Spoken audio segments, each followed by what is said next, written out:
Oh, okay. Uh, Here we are on Thursday. I'm not usually on Thursday, but like I said, I moved from Tuesday. I cut my finger. It's healed up enough to work with now, so we're back. And my plans haven't changed. None of my ingredients were on the verge of spoiling, so no danger there. We're just gonna do what I was gonna do on Tuesday, which is mini cheesecake. Now I'm gonna make a fairly standard flavor this time.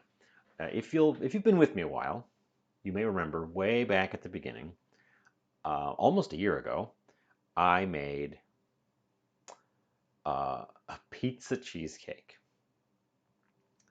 which was the second cheesecake I made. The first one I actually didn't get to do on stream because uh, it was when my lights broke. That was when I was trying to get this thing started, the very, very beginning. The lights in this room broke, and I couldn't illuminate the countertop.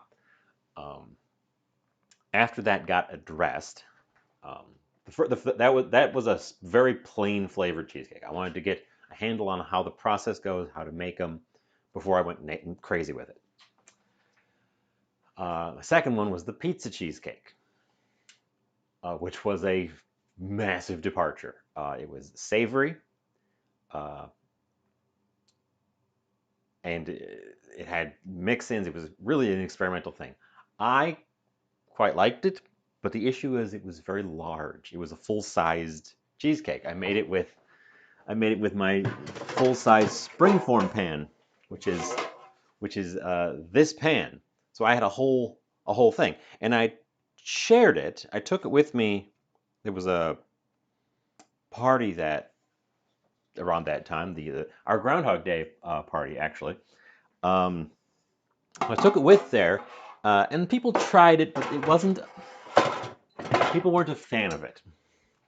So I ended up with a lot of it myself, and I worked my way through it. I did end up throwing a little bit of it away because there was so much of it.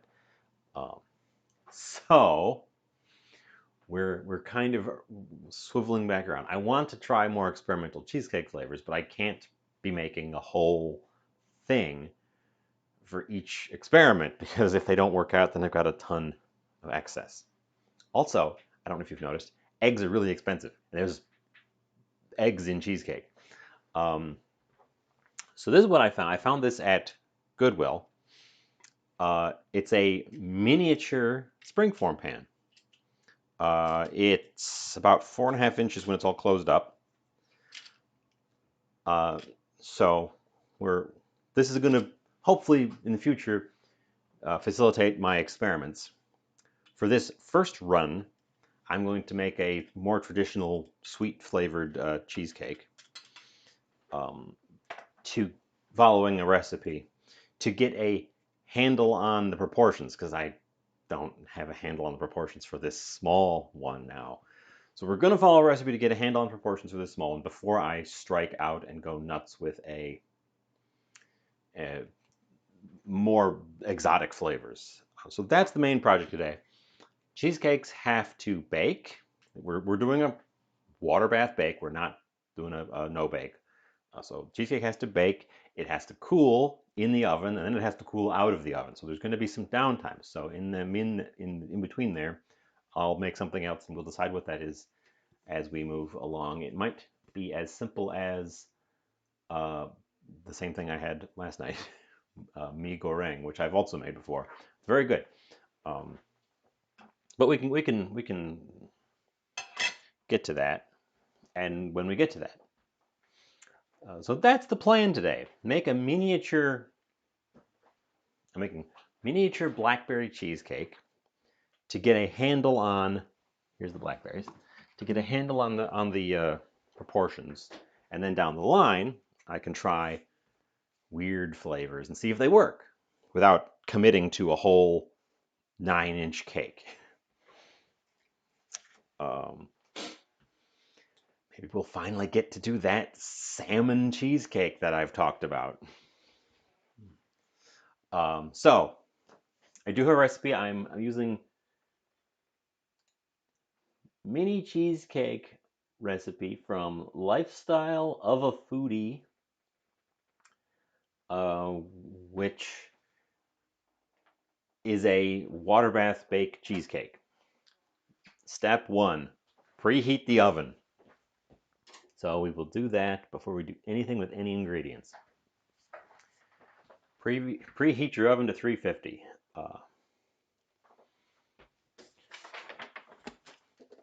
Put away my sign. Let's get us over to the countertop because we've also got a pre-starting step. The bottom of my springform. If you're not familiar with springforms, it's a thin metal plate with a ring, and it's got this little clasp on the side. And when you close the clasp, it grabs the base. That way you can make your cake in there, and then when you're done, pop the thing open carefully, lift the ring off, and your cake is on a little plate. They're real neat. We need to line the bottom with some parchment paper.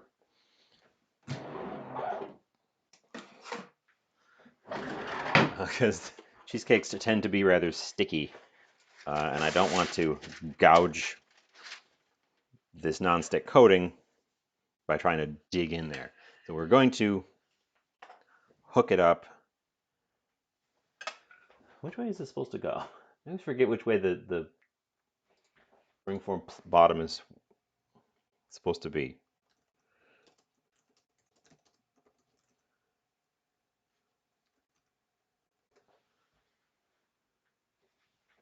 The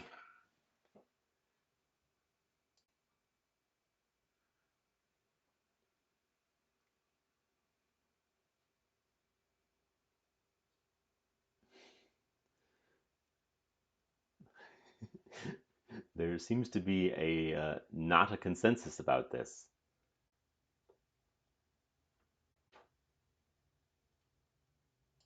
Why is this something that springform outside room?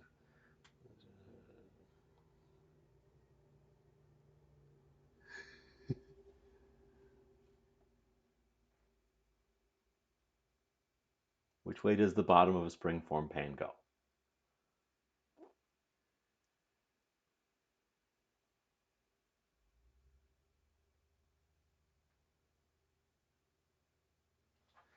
With the lip down. Okay, perfect.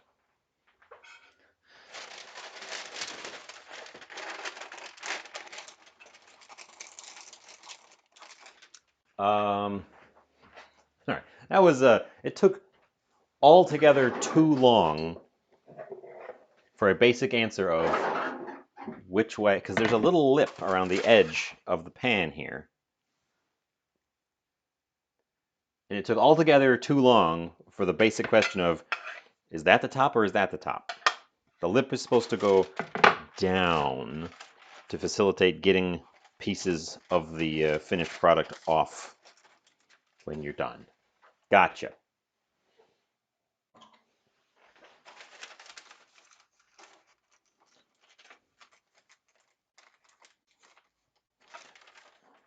You know what I should do? Instead of doing it that way, do it this way.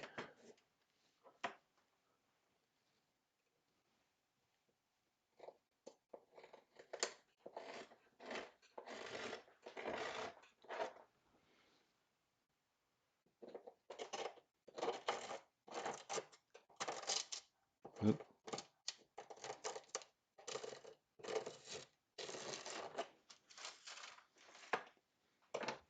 Easy peasy. Okay, there's our circle.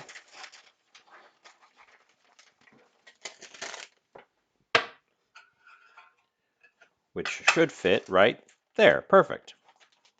There is going to be a little notch there, but it'll be fine. And then I don't think we need the sides. Some of these recipes call for the sides as well, and some don't. And I'm going to say I don't need the sides. In the past, I haven't even used this, but I've had problems with them sticking. So I'm going to use a circle of parchment this time to avoid sticking.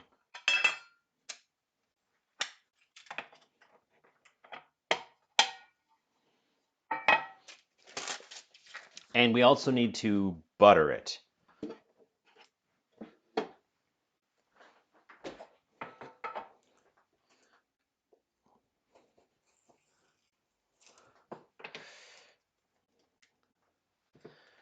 Because the big danger we have at all stages here is sticking.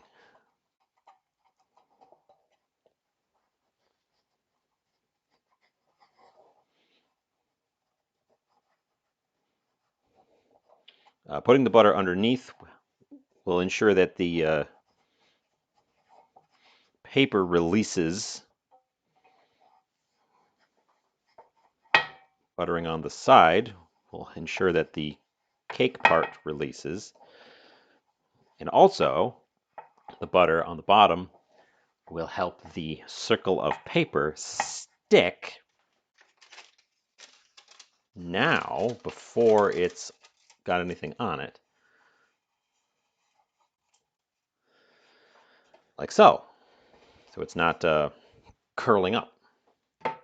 We need that tablespoon of butter as well, but we need it to be melted now. The remainder of the butter has to be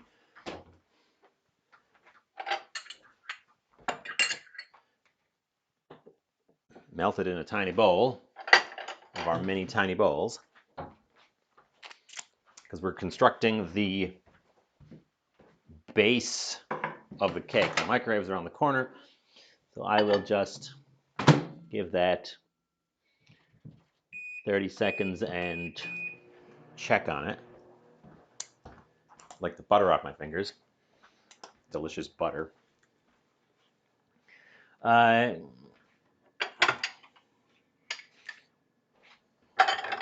one thing about cheesecake. It's got a lot of dairy in it. I don't know if you, I don't know if that shocks anyone, but it's got a lot of dairy in it.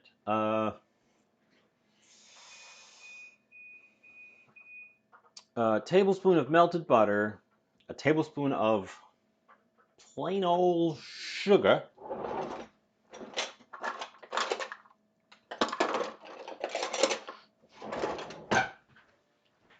where is my plain old sugar?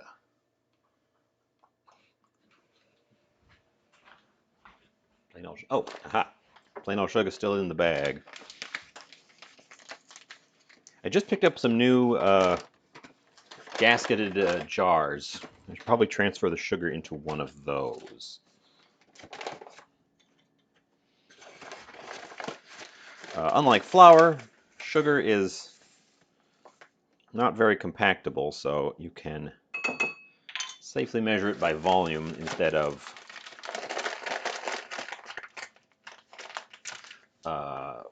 by weight. And I have pre-crumbled graham cracker crumbles from a previous cheesecake. I think it was a previous cheesecake, some previous baking endeavor. So we will also be using them. They cost more than, they cost a little bit more. They actually don't cost that much more. They cost a little bit more than the uncrumbled crackers, but they are super convenient. And since I already have them, they're not really useful for anything except this. We're going to use them for this.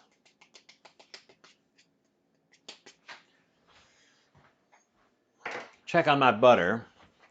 You guys keep an eye on the crumbs for a moment. My butter is almost entirely melted. A tablespoon of butter does not take very long to melt. So my oven just clicked.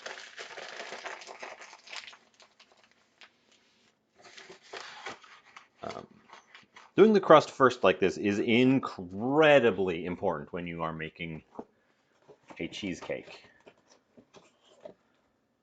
because the crust has to cool before you can add the filling to it. And the crust, because the crust has to be baked solid now ahead of the filling. Otherwise, it'll just turn to mush when you pour liquid filling on top of it. So, there. This is a rather small amount, so I'm going to get my spatula out to ensure I don't lose a bunch. It's the same amount of butter as sugar, and 4 times that amount of crumbs. This is one of the places where I want to experiment. For my pizza experiment, I'll keep talking about previous cheesecake endeavors. For the pizza experiment, I went with Italian seasoned breadcrumbs, and I had a problem with them becoming kind of mushy, even after I blind baked it. And I worried that it was because there was no sugar. I'm pretty sure the sugar is an important element to hardening the bottom crust. Because otherwise it's just butter and bread, really. Graham crackers themselves are sweetened, and most of the alternative crust materials are some kind of cookie, uh, which are sweet and bring even more sugar into it. So I want to figure out how to make a savory bottom crust, but I'm concerned that it might not be possible, that there's at some point you just have to accept that the sugar is structural. You can cut back on it, but you can't remove it. There's always going to be a slight sweetness. Now you could, I suppose, flavor the bottom. Actually, I'm going to do that.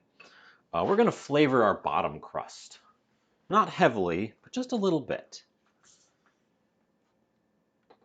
See if we can't balance it out. Now, I'm not making a savory one this time, so I don't need to, but why not? But why not, really?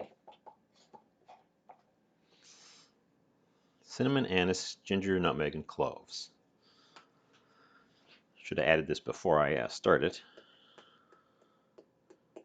I'm adding a dusting of Chinese 5-spice, which is those 5 spices I just listed,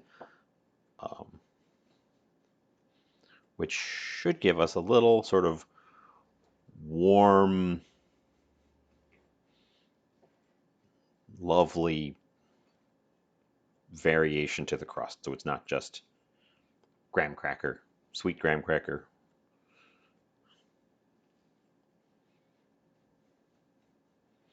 And this is the consistency you want to go for. You put this together so that it is like, and they always say, like wet sand. And it's actually an apt comparison, because what you're aiming for here is that it's shapeable. That if you pack it together, it'll hold its shape like wet sand does. Because it needs to be packed. Now, I'm not going to build up my sides. Oh, I'll build up the sides a little bit as needed. But I'm not planning on building up the sides a ton on this mini cheesecake. And I immediately spilled some of it over the side. But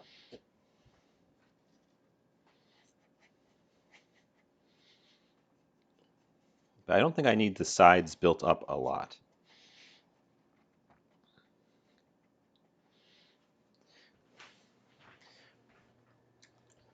Heck, I'm cooking for myself. I'm going to lick my fingers. Ooh!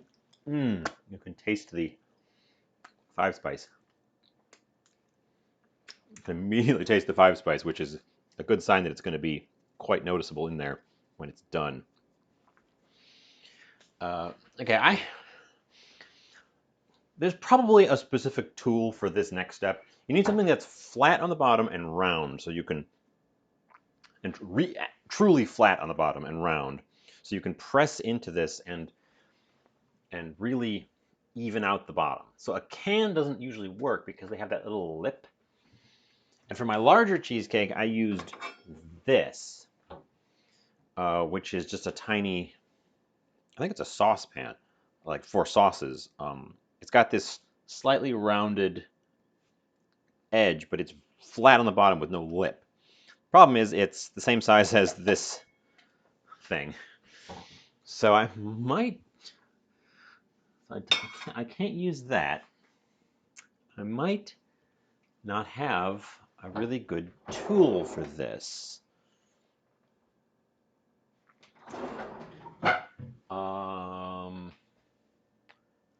Looking through my glassware.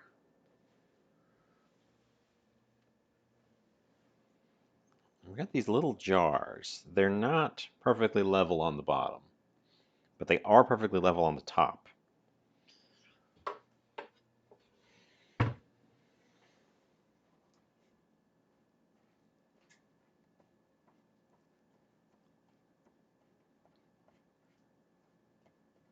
That seems to be working.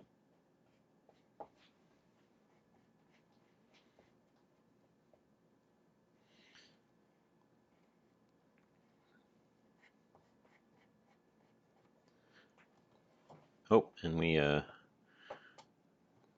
pushed too much of it out. You want to make sure not to break through on the bottom as you're doing this. Better to have the sides fall in. Actually, it's a lot better to have the sides fall in. Better to have the sides not build up at all or fall in than have holes in the bottom, have gaps in the bottom. Because gaps in the bottom, okay. I'm going to start it with my, well, I already started it, but I'm going to try to even it out with my fingers and then use the jar there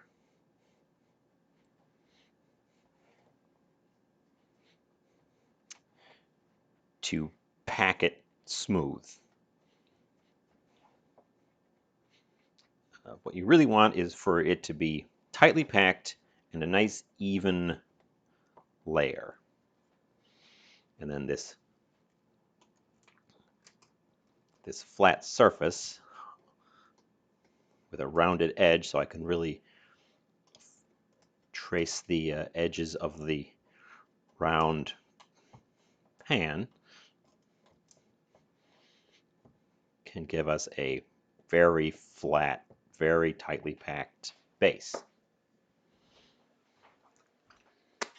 This is going to have to get washed. I'm going to go ahead and lick my fingers again.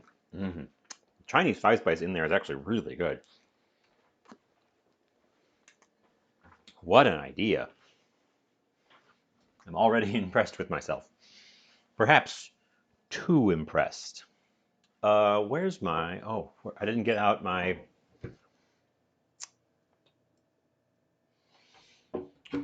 the pan I want to use for this. Where did I put that? I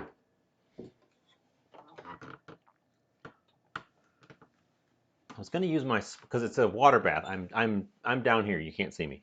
We're doing this with a water bath. So I was going to, and it didn't occur to me that I hadn't put it back right where I thought it was. I have a ceramic Corningware. Aha! Put way in the back. This thing. It's oven safe.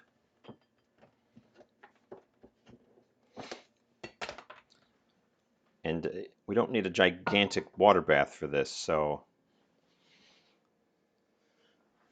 that's the plan. It's going to fit in there. For the large one, I use my big roasting dish, but that would be way too much water. This cuts down on the amount of water we need. We're sticking this in the oven at 350 for 15 minutes, which we will time. This is a cheesecake. Things are time sensitive.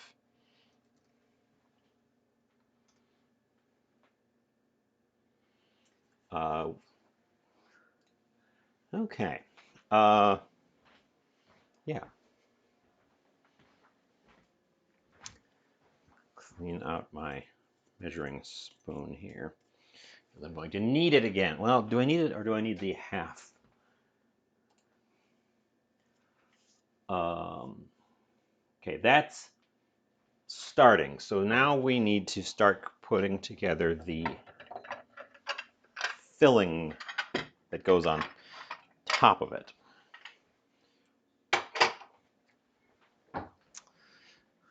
Which, if you are familiar with cheesecake, this is the cheese that's in cheesecake. Although, when I made a savory one, ricotta works pretty well too, and similar sort of soft cheeses should all be pretty similar. In America, at least, these boxed packaged cream cheeses have gums in them. This one has gar gum, carob bean gum, and xanthan gum in small amounts. They have gums in them to make them set up more, which helps the cheesecake set as well. When I made it with ricotta, there was no such gum, and it definitely had a bit of a mushy texture to it as a result. One of the biggest advantages of making this mini thing is we don't need 3 blocks of cream cheese. We need half of one, which is such a more reasonable amount.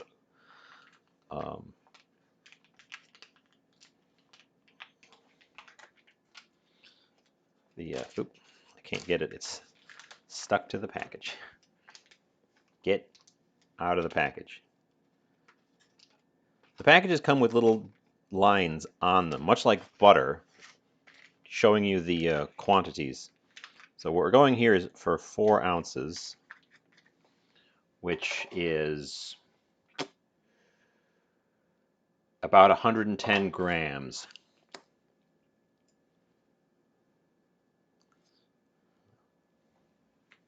I can feel the gums.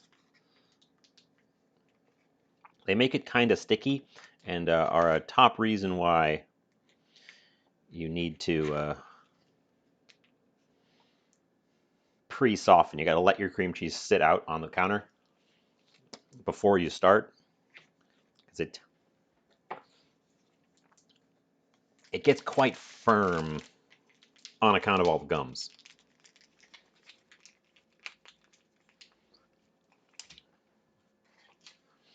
We'll have to experiment with that.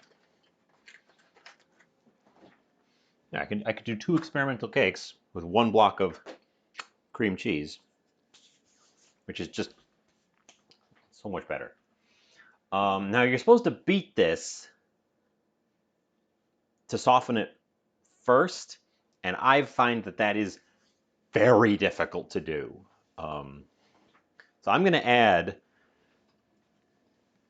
my wetter ingredients to it now because they will help it soften up. Not the eggs, but the other creams are going in now.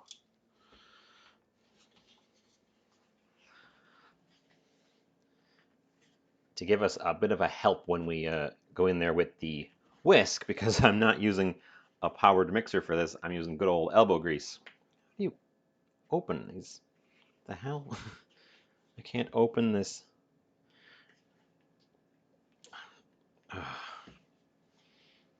Once upon a time, cream cartons always came with the open spout.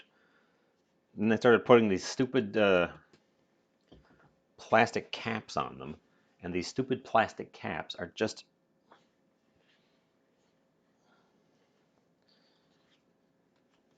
You can't get a grip on them.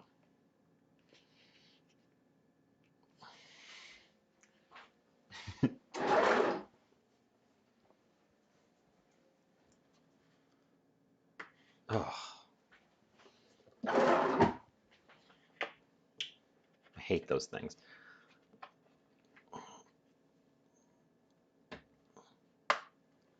I always lick off the little capper though when I when I first open my cream. That's a teaspoon, half a tablespoon. So we need 1.5 tablespoons of heavy cream, or double cream, or heavy whipping cream.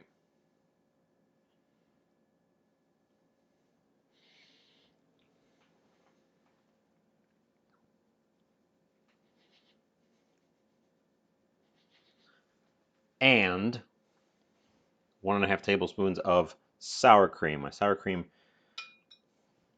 isn't freshly opened, and it needs a quick stir because it's developing a tiny bit of separation. Sour cream. Here's our sour cream. There's a little bit of a sloshing liquid in there. We're just going to stir that in quick.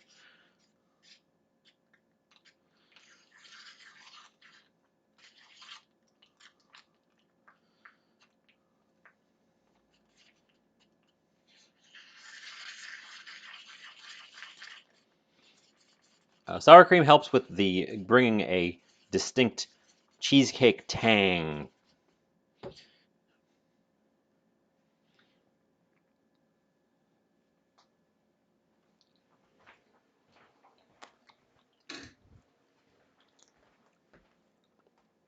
Sour cream's one of those things that it takes forever to go off. Once it does eventually go off, but it takes forever to go off, way longer than it says on the packaging. And it's a good stand-in in lots of things.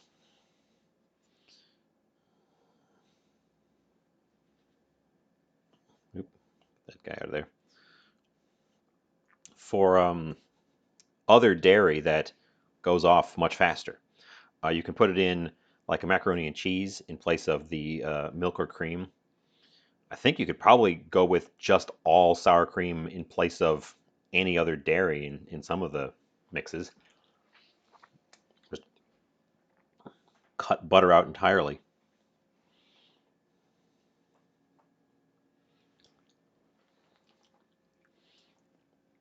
I probably should have been more careful about not cross-contaminating.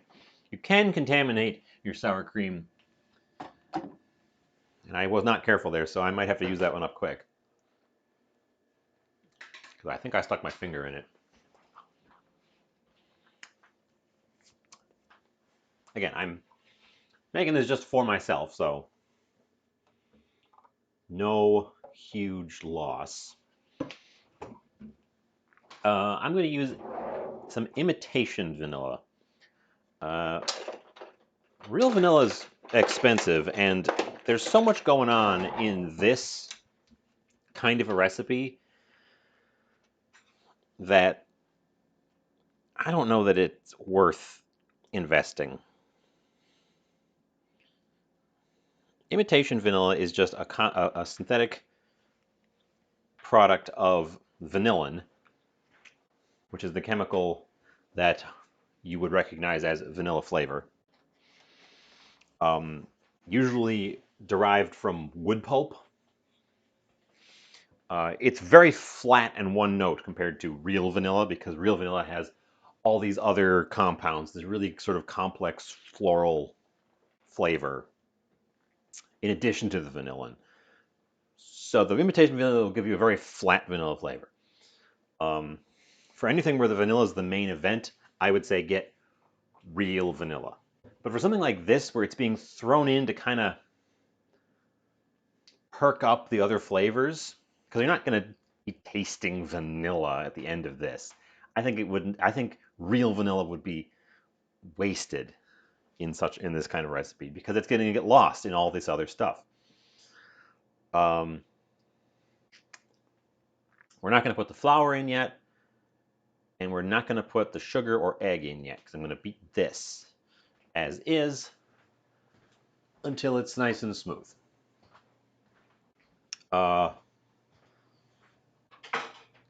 Starting with a spatula to really mash the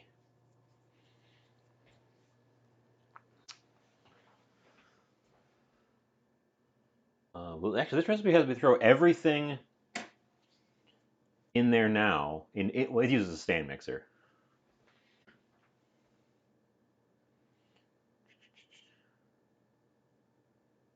Don't overmix. Well, whatever. Just to get this chunk of cream cheese started breaking up, I'm going to start with a spatula.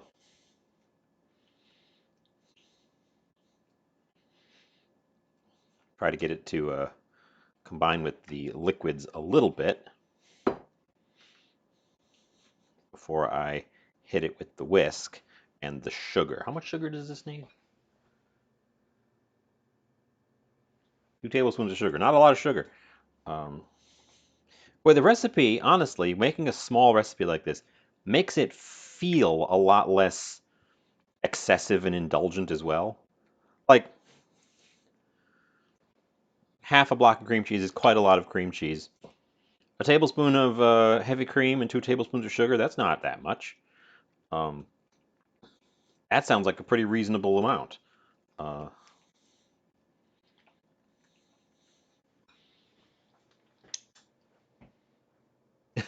Well, thanks. Glad you've been here. I've just been chit-chatting away to myself. I'm going to put the sugar in. The sugar will help give us something textural to grab onto to break up some of these smaller, now that the pieces are a bit smaller. I'm still not going to put the egg in yet. And I'm also still not going to put the flour in yet. I think that because this thing cautions twice, don't over mix. And I'm pretty sure the first because it has me add everything and mix it, and then add the egg and then mix it. And both times it says, be careful, don't over mix. I'm pretty sure the flour step, or the first step, is because the flour will start to develop a little bit of those chewy glutinous things, even though there's not very much in there. And we don't want that. We want a nice smooth cheesecake. And we don't want the cream that's in here to start to separate into butter, which would be a lot of mixing. And I'm sure that is definitely a danger associated with using the whisk. Same problem with the egg. If you overbeat an egg, the end result will become quite tough.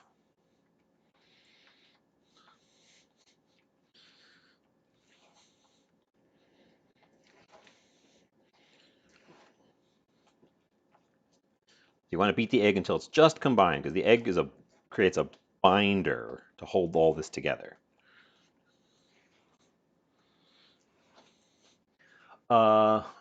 Just a minute left on my crust. And then the crust does have to cool, so we're in no rush at this stage.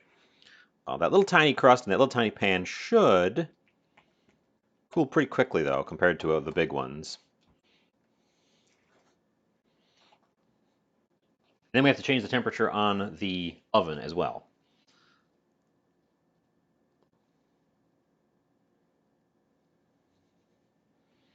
Get all of this off my hand.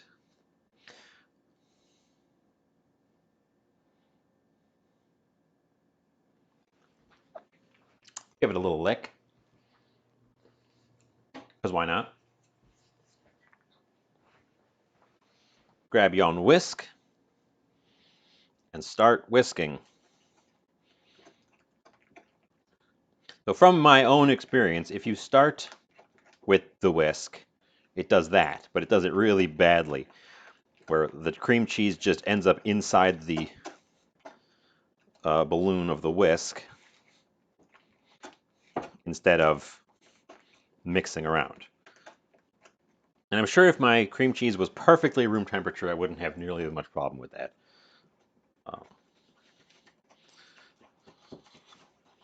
Our goal here is to get rid of these lumps, because the lumps are bits of cream cheese. So you want your batter here to be smooth, but we again don't want to overmix it.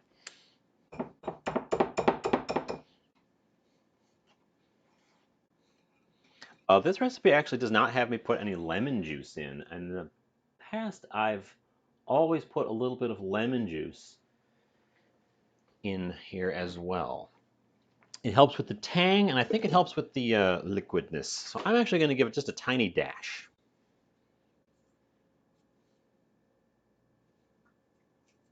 There we go, a dash.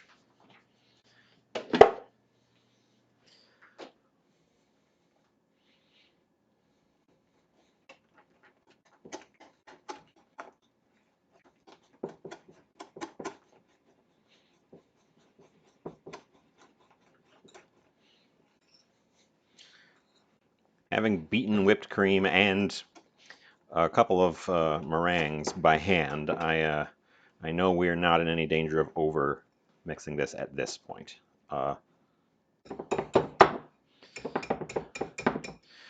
We haven't put nearly enough effort or time to be in danger of that quite yet. I'm going to scrape our sides down.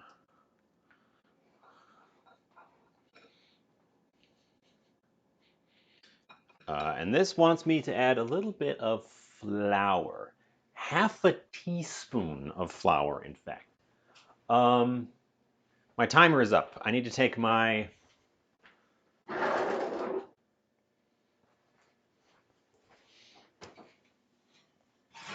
crust out. I will let you glance at it. It's over here on the stovetop. There it is. We're gonna retrieve it from our water bath and put from our tray there, because that tray is going to end up being the water bath, and I want the pan to stay hot. Although the oven temperature has to come down to 300.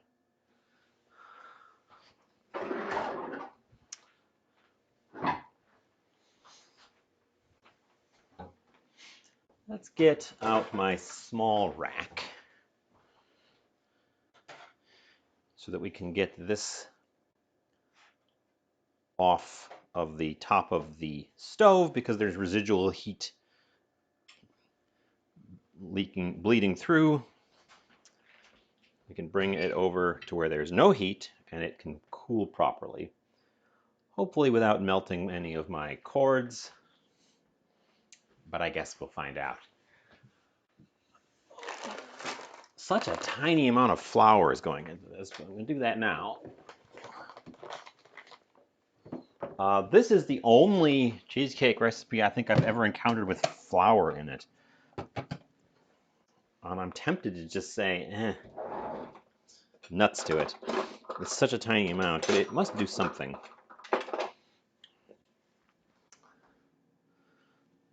So, half a teaspoon of plain old flour, which then gets beaten in as well.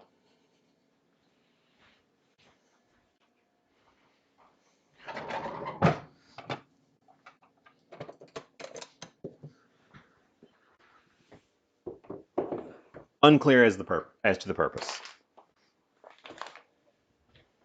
I should probably have gotten an egg out so it could warm up a little bit, because you're supposed to add an egg at room temperature as well. And should we use this one?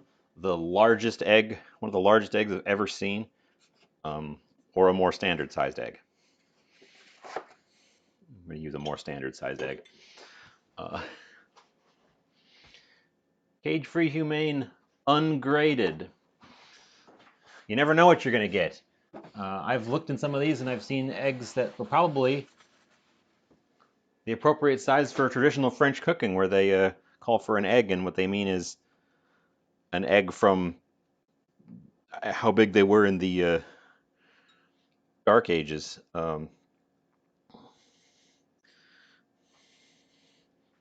It's something I don't think a lot of people realize. A lot of traditional recipes, like long-standing traditional recipes, will call for an egg, and then they're expecting what we would refer to as a small egg. It's kind of hard to find small eggs in the grocery store these days.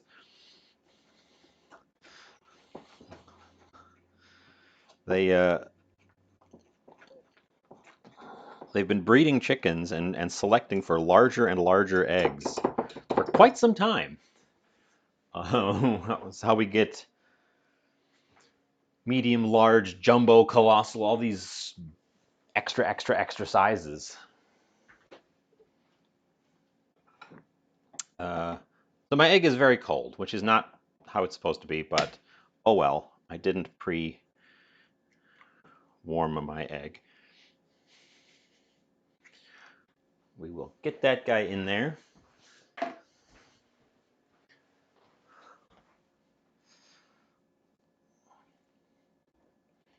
We need to break the yolk. We need to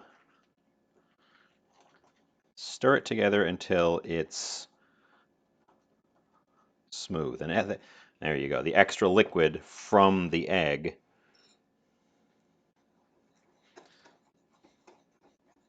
immediately starts bringing this into more of a batter.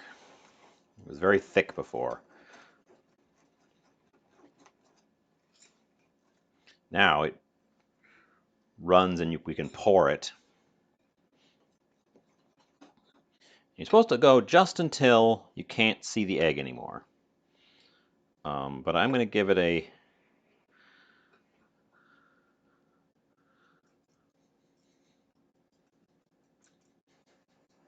nice scrape down here.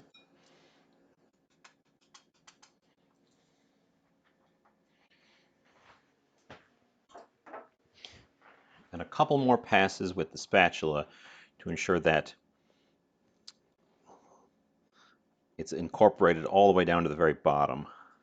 Because I know that the whisk doesn't really pick up the bottom of the bowl very well.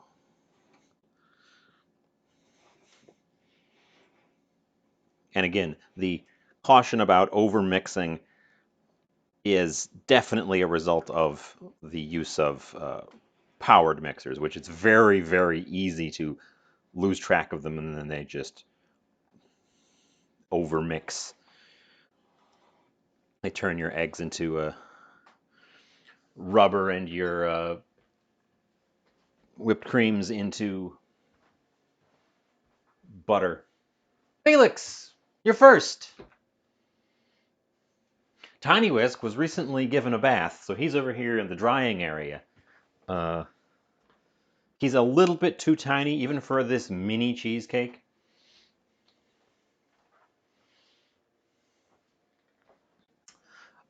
This thing is essentially ready to go. Once our crust has cooled, we can pour it in there and move along. But we are not ready for that. And I wanted to make a blackberry cheesecake, not just a plain cheesecake. So we will set this aside, get out our blackberries.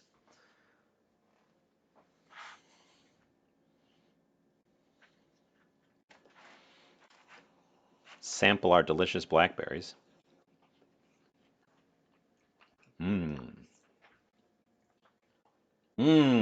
Off-season greenhouse blackberries, the best. Better yet, imported from Mexico. The carbon footprint on these blackberries must be colossal.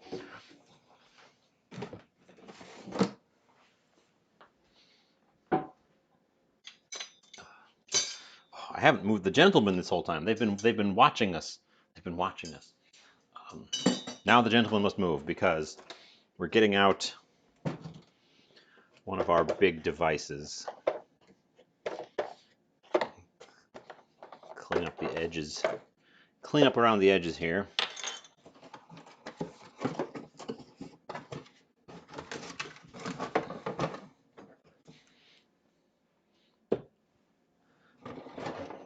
blend attachment, the motor part,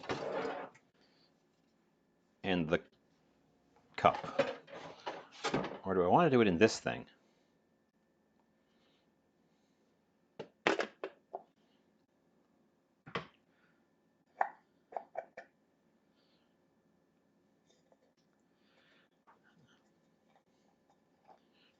Probably shouldn't do it in this thing. I noticed a while back that my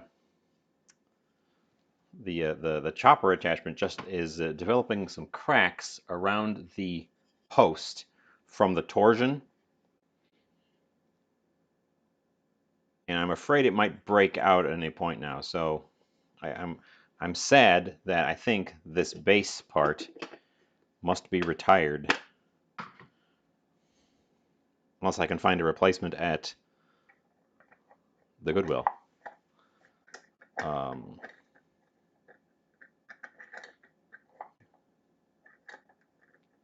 Which is too bad. So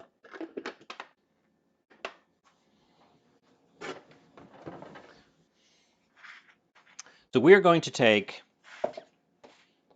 half of these.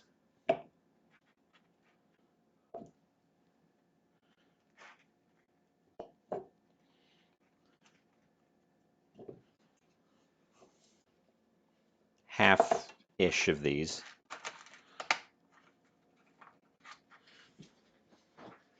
And blend them into a puree. Hopefully without splattering blackberry juice everywhere, since blackberry juice is very stainy.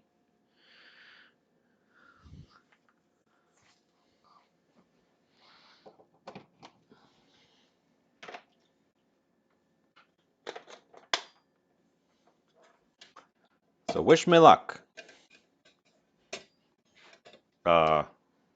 Before you wish me luck, I'm getting rid of the cutting board because it's not 100% stable.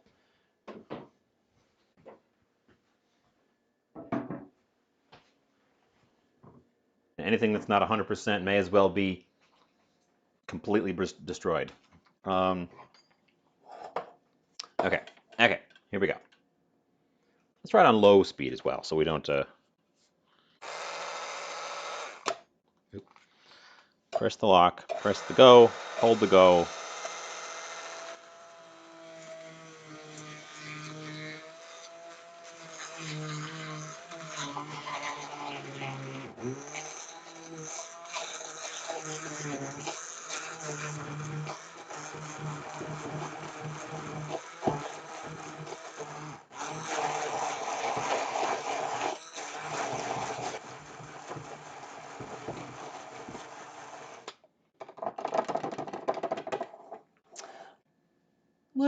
Little bits, tiniest little sprays, not real bad. And there's our dark purple juice that will stain anything it touches forever, which is why I'm going to run my finger over it and give it a taste. Mmm, tastes like blackberries.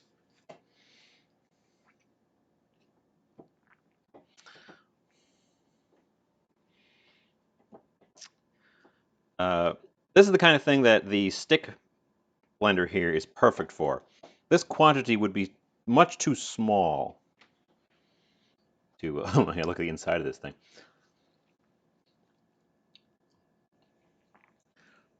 We're going to carefully scrape out the inside of the blade. This quantity would be of blackberries would be much too small to put in a full-size blender.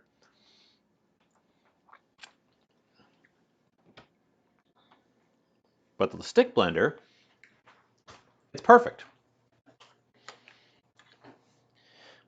Keep that stain demon away from me.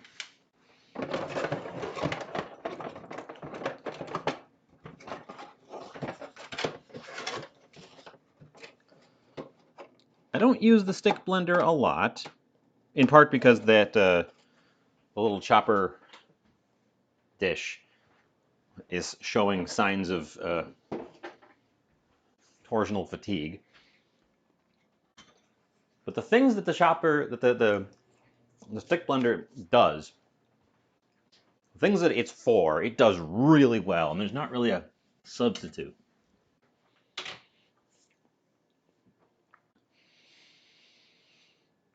Okay. Then we need to get the seeds out of this thing, because you don't want seeds in your mouth.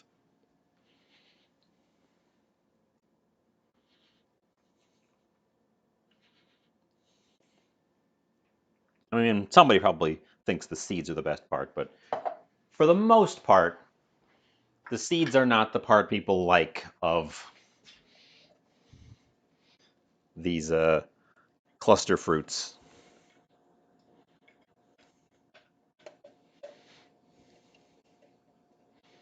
Of course, this stuff is very thick, so it's it's essentially. You want to see a trick? Look at this liquid sitting on top of a mesh. Look at this bowl. Nothing fell through. You have to do it manually. And kind of carefully so you don't drive the seeds through the mesh as well.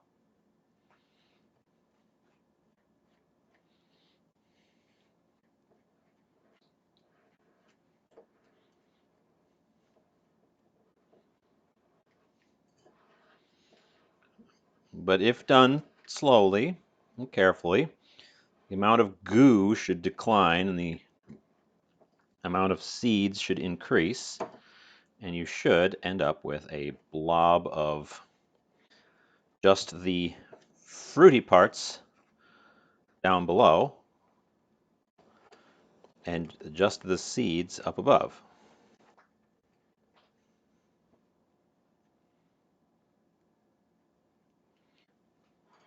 Thankfully, blackberry seeds are pretty large, so it's not super easy to accidentally push them through. I'm sure there's a tool for this as well, but I don't have it. It's my blackberry goo is sticking to the bottom of my mesh. It's very sticky stuff. I believe that's the pectin. I think blackberries have a lot of pectin. That's why you can make really good jams and jellies out of them. Because they naturally they naturally thicken it up with all of the pectin. That's the fruits that are good for jellies always have a lot of pectin. They always have big pecks. Very muscly fruit. I think I got one seed in there, which is pretty good if I do say so myself. Just trying to get the goo off the bottom without making a mess. Okay, there's our blackberry puree with minimal seeds.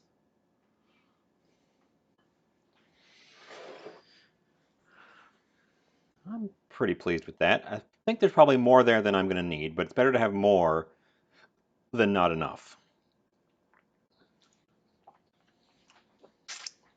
Ooh, tangy. Tastes like blackberries. Uh, Here's our cake bottom. It's cool to the touch, which means it's ready to go. I think there might be a little bit too much crust here, honestly. I think we overshot the crust a little bit. Here's something I have to do. I need some boiling water and I need it quick, so we're gonna pull out the electric kettle.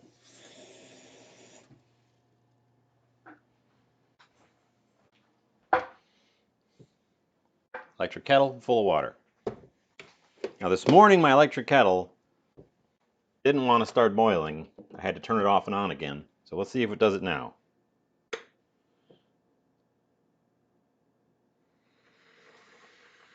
Okay, this time it kicked in right away.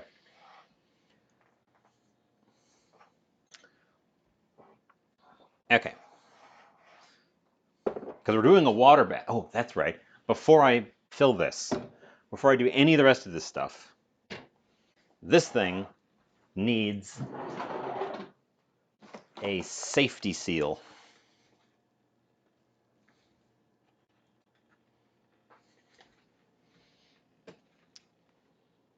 I got a brand new roll of safety seal,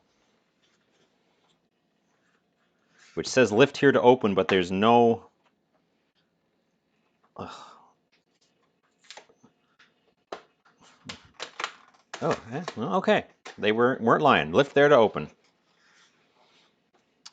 This is an important part, not of cheesecake specifically, but of anything cooked in a bain-marie water bath. And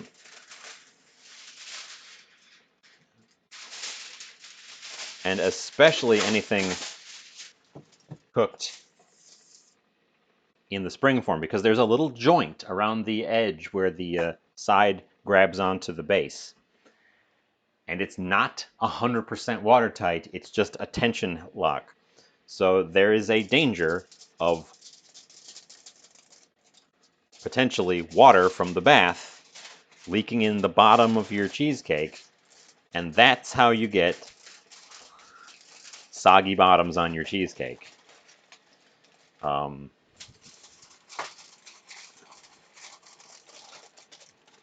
And if you've ever seen the British Baking Show,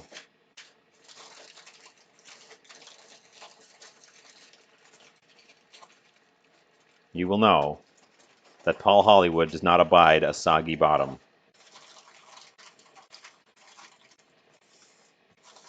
The aluminum foil is a contiguous sheet of metal, so there are no gaps for water to leak in.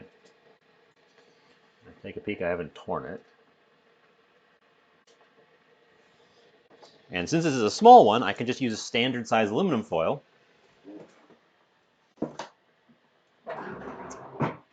For the big one, I got this stuff for the big one. It's super wide aluminum foil, so I can wrap it around a full-size cheesecake. Now I don't need it.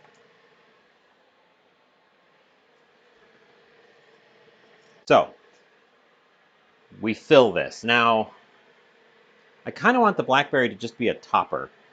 So I'm going to just pour the stuff in and see what we've got, what it looks like.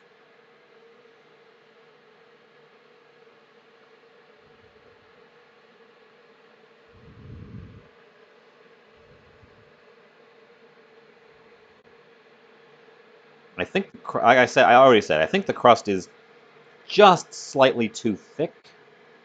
There's just slightly too much crust. This is filling up right to the limits of where I would be willing to take it.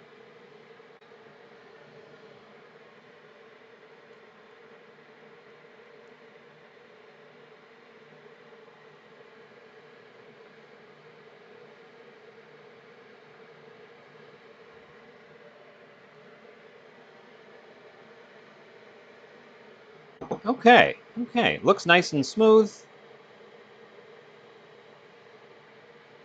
Get it off the spatula. Lick your finger, lick the spatula. It already tastes like cheesecake. There is a raw egg in there, so don't lick it if you're afraid of raw eggs. Give it some jiggles and some taps.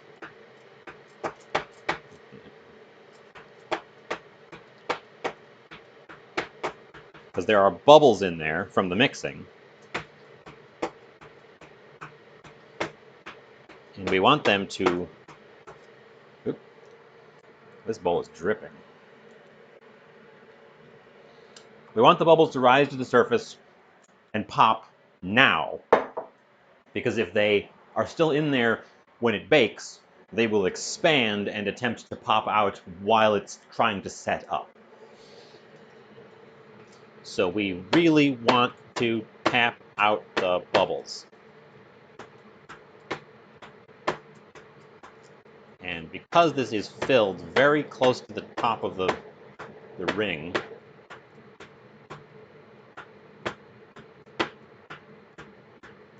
I'm having to be kind of delicate with it. I can't, although it's pretty viscous.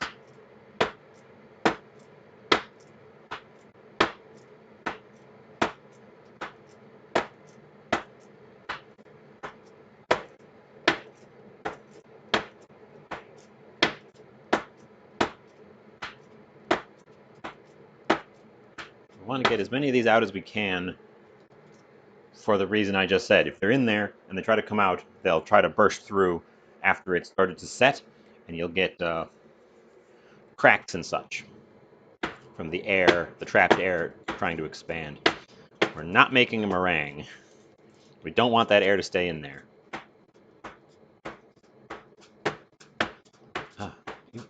As I go, I see more of them approaching. Less of them, but more keep showing up.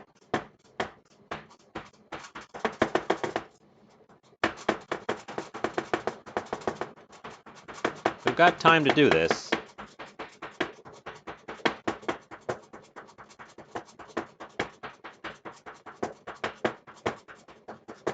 I hope this isn't annoying. This is annoying for me.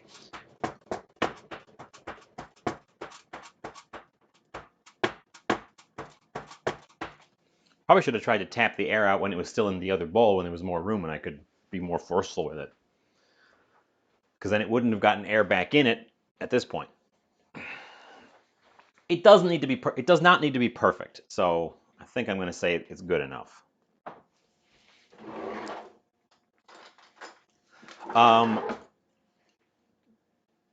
Our water just boiled. The water needs to be boiling before we put it in there, because if it goes in there with cold water, it will fight against the cheesecake and prevent it from cooking. The water has to be boiling hot when we put it in there. But also we have to add our blackberry. And here's the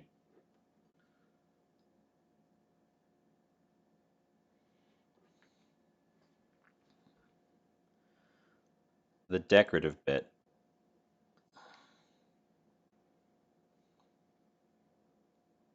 Oh, that drip landed in exactly the right spot where I was going to put a dollop.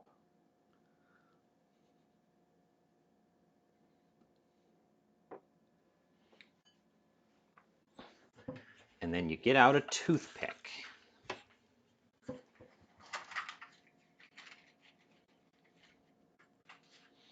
And you stick a toothpick in there gently.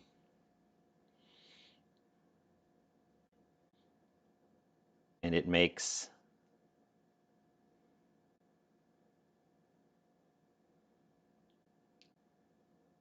shapes.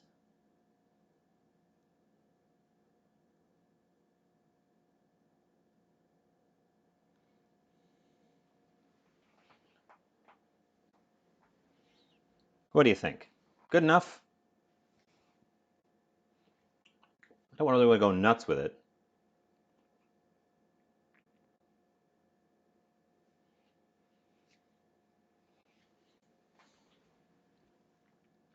Let's do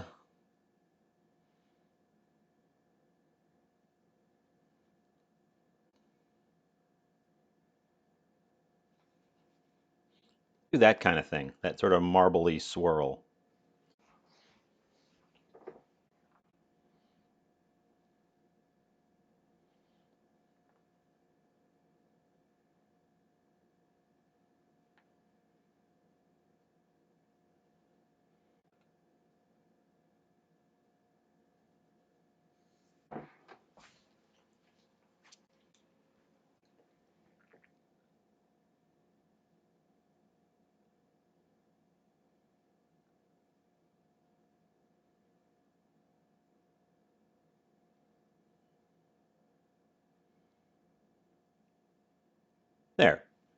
That looks like a marbly swirl. You're getting a little bit of glare off of the light. If I can't shade it without getting in the camera. I think that's about as fancy as it's going to get at this size.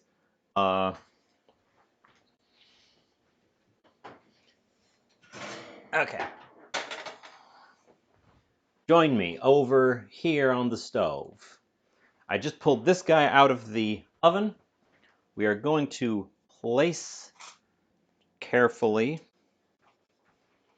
our cake in there.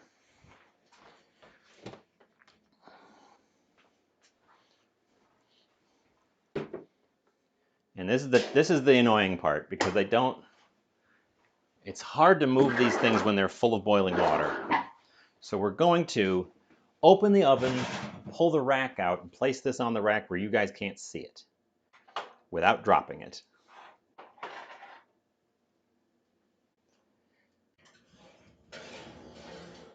And then pour the boiling water in around it.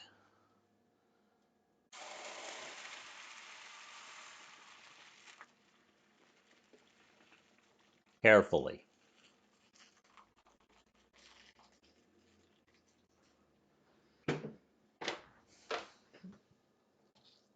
And then gently push the rack back in.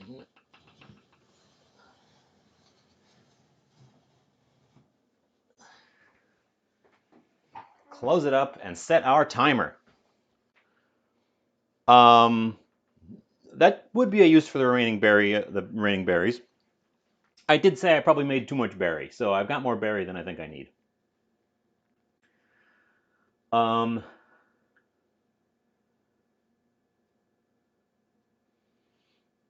Baking time, 35 minutes.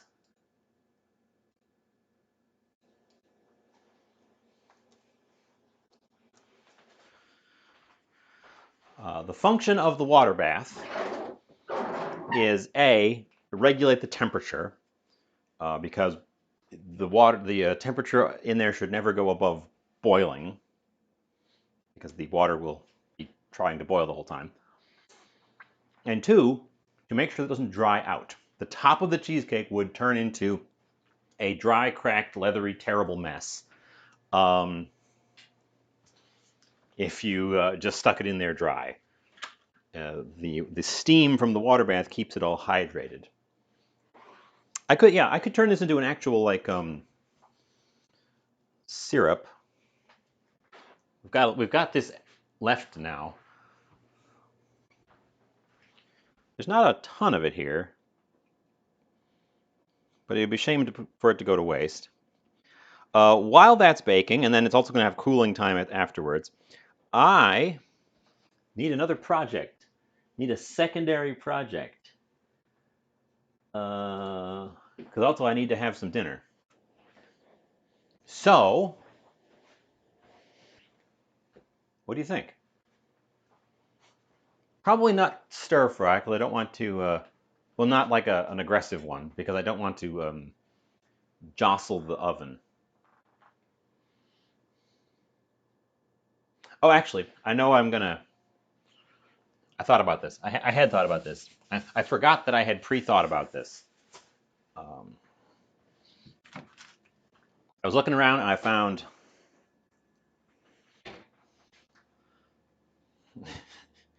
not to completely change gears, $3 salmon. So I'm gonna have that. That's gonna be the dinner.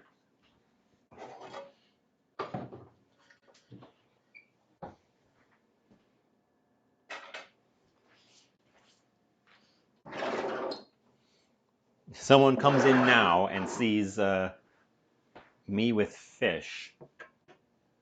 They'll think that I've finally done it and I've put fish in my cheesecake, but that's next time. That's next time when we put fish in the cheesecake.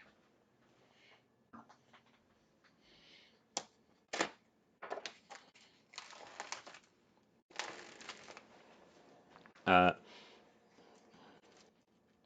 This is tail sections of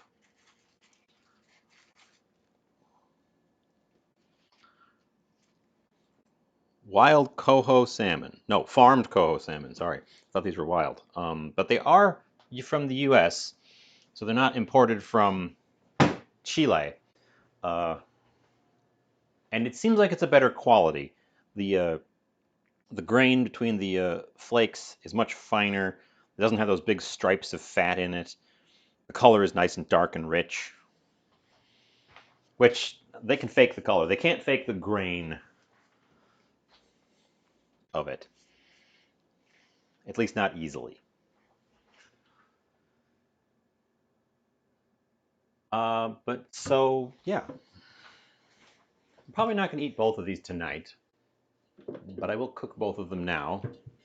Since they were in the discount bin, that means they are use today or lose it. Since I'm not going to freeze them, I'm going to cook them.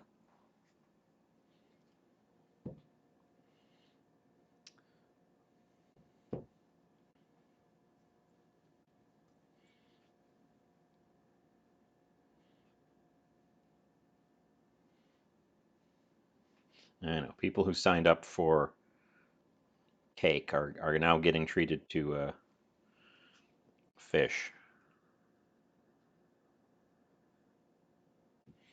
Well, too bad. I like fish.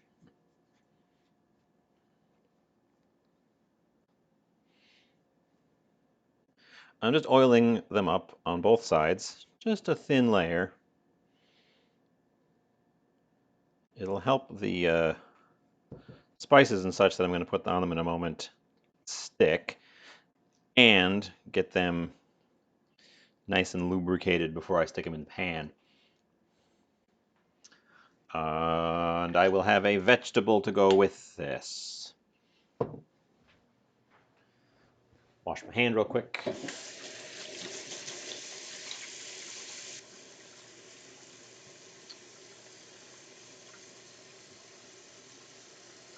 You know, so far we don't have quite the disaster of dishes that I was afraid we would.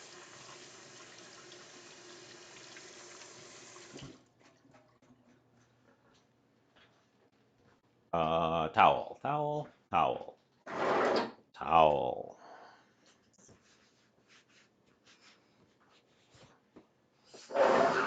Okay. We're going pretty basic on these guys, and we're going to let them sit with their pretty basic toppings for a bit while I work on the vegetable accompaniment. They're already oiled. Salt.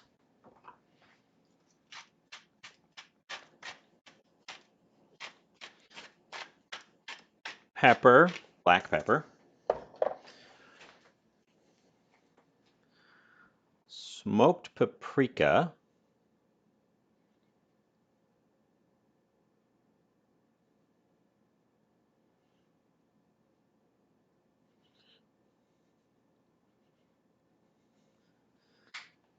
The smokiness will the color and the smokiness will both work really well with our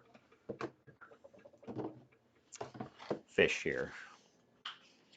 And some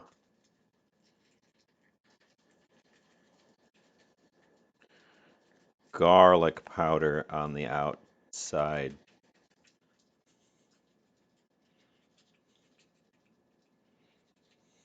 Okay. Okay. They're now going to get set to the side to rest up for a minute. We're going to bring back our original cutting board, dust my graham cracker crumbs off of it. My vegetable accompaniment is going to be green beans. Green is a good visual counterpoint to the red of the salmon.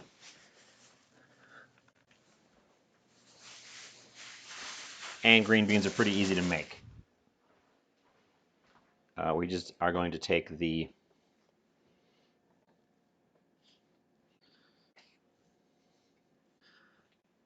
top and the tail off of each one.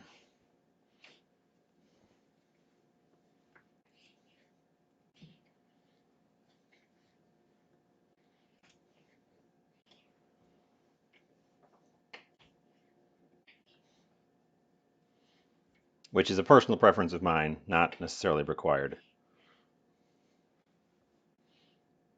Although I would recommend taking the stem end off if you've still got a stem on any of them.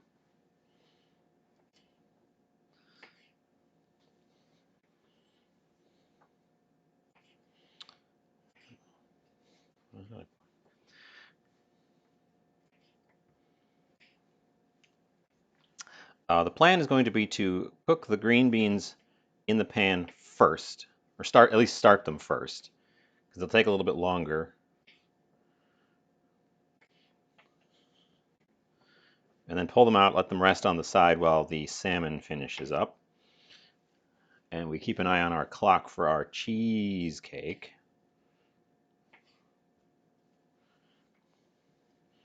Fortunately, the cheesecake should cool faster than they typically do. So we will be able to take a good look at it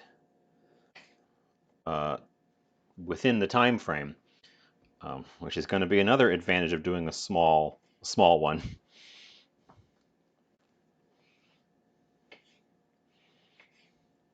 Also, an advantage is that I can boil enough water in my kettle for that tray to do a water bath, and I don't have to then also boil another pot of water on the side just to have enough water. I had to do that for the big cheesecakes. The kettle just wasn't enough volume to give me a proper deep water bath.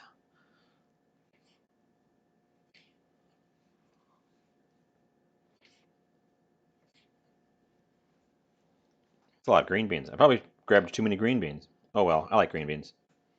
Oh well, I like green beans. Get rid of our little tails there. Okay, green beans. One of them rolled off the top. Green beans. We're coming over here. We're going to oil our pan. Oop, where's my olive oil?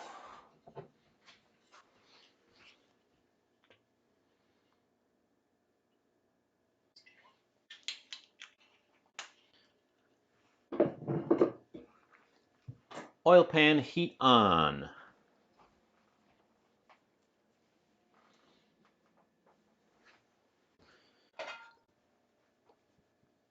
Swirl it around. I'm going to chuck them right in there and get them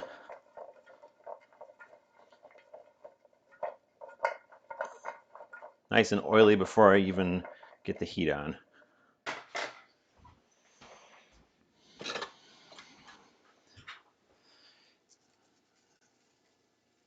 They're going to want a pinch of salt. There's nothing spicy in our salmon, so we could put something spicy in the green beans.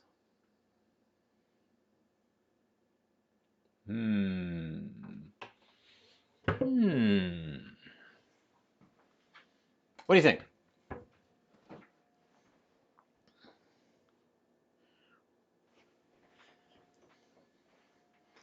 Got this Calabrian chili stuff that has such a good flavor. It's very, very hot. Small quantity of it goes quite a ways. I think I'm going to make a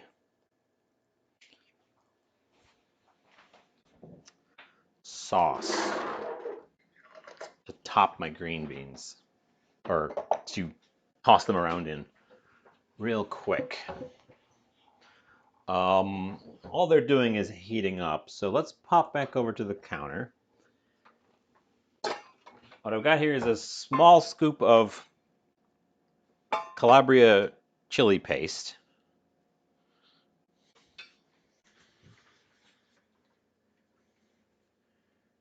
to which there's already olive oil in there. I'm going to give it just a little bit of olive oil to loosen this up,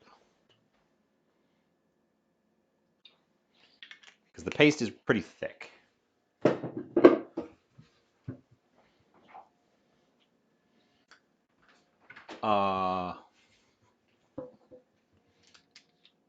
And also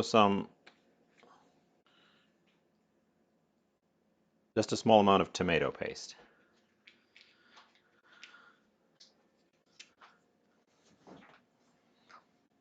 So I guess we're making some kind of Italian-inspired-ish spicy sauce.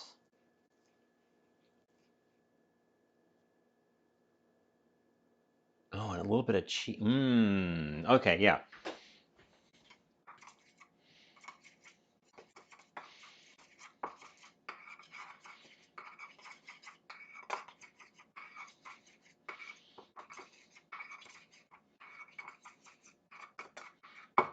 Okay, I know what I'm getting what you're putting down. Should have tossed those beans in this first.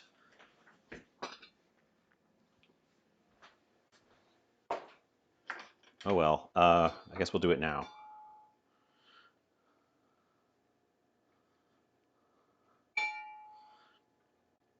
I'm on the wrong scene, I can already tell you. Not even looking, I can tell you I forgot to move over.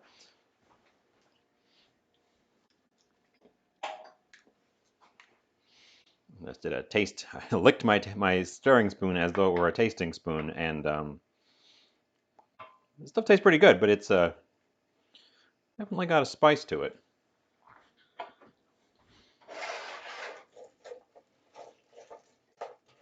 Okay.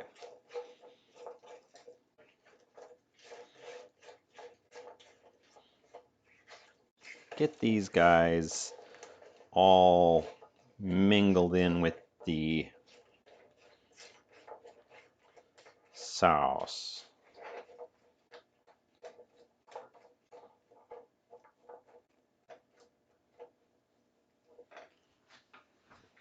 Okay.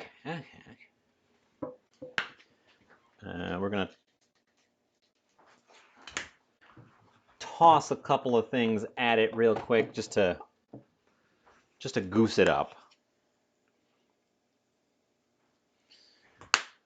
That was garlic powder, onion powder, black pepper,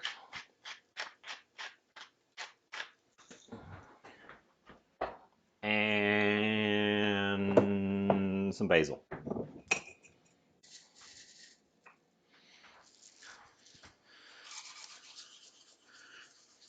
Which I have to still pulverize by hand.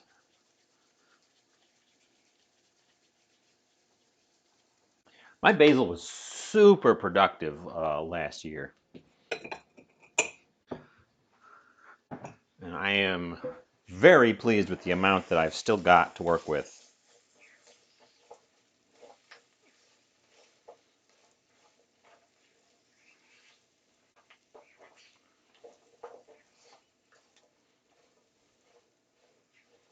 Okay.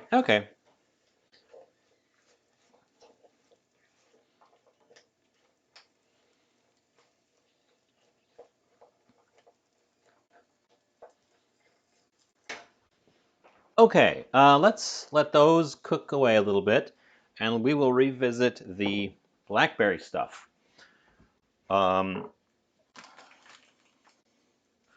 Which I have been advised to add some sugar to try to turn it into more of a syrupy syrup.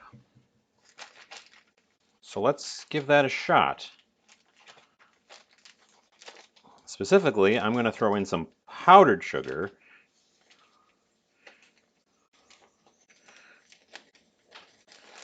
Which will dissolve faster, but also help it thicken up a little bit.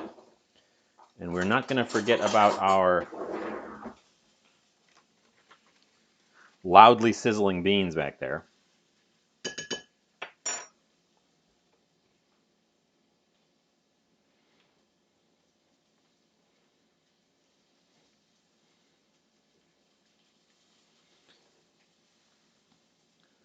I think I'm going to add powdered sugar to this until it is the consistency I want it to be. And for that, we are in fact going to enlist everyone's favorite whisk, Tiny Whisk.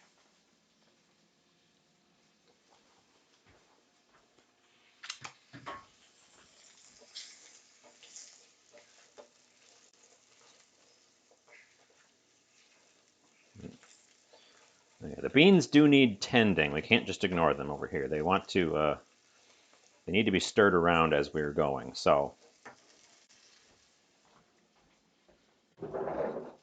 Tiny Whisk, he was over here on the drying rack. Tiny Whisk, the tiniest of all whisk. Uh, he'll be the best for incorporating this sugar without making a mess.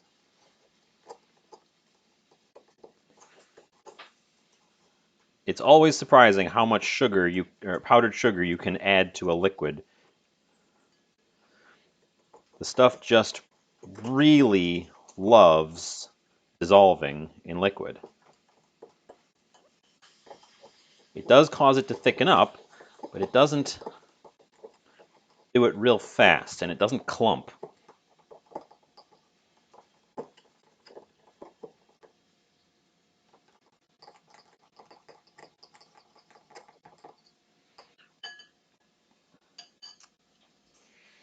I should have a testing spoon handy. I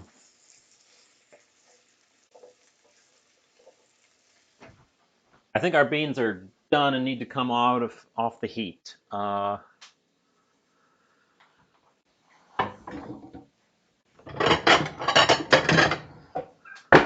Square plate. Square plate. Stove. Stove.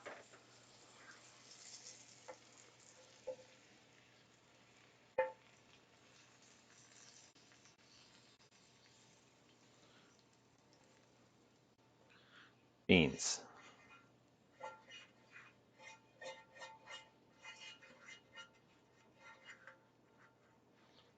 Because our various flavor elements were starting to go just a tiny bit too crispy on the bottom there. We don't need any more olive oil, but we do need a bit more on the pan just to ensure that our salmon has something to lubricate. The salmons are going to go on now, and then I'm going to return to my syrup. So when cooking fish, flesh side down first. If you put the skin side down first, the skin will start to shrink immediately, and it'll taco up just like a premium foil magic card. This is pretty thin fillets here, so we'll keep an eye on those as well. But we're going to come back over here. I will show those off after I flip them. They're not going to look like much until then.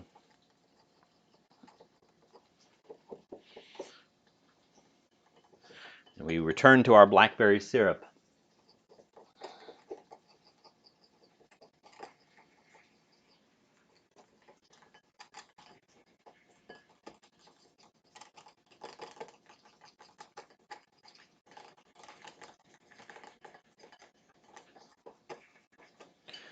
I need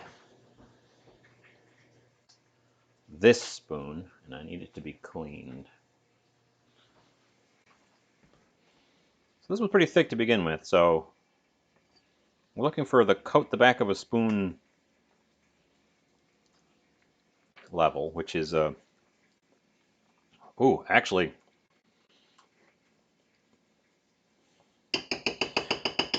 we're not looking for coat the back of a spoon level because I just tasted it, and if I thicken it to the point where it coats the back of the spoon, it's going to be too sweet to eat. Already pretty sweet. I can smell the smoky paprika The smoke from the smoked paprika mingling with the salmon. So this is going to be our blackberry syrup.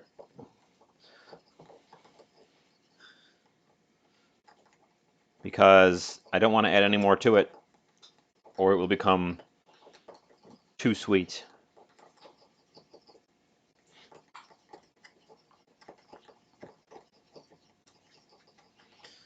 So I will just set that aside. Set that aside, set that aside.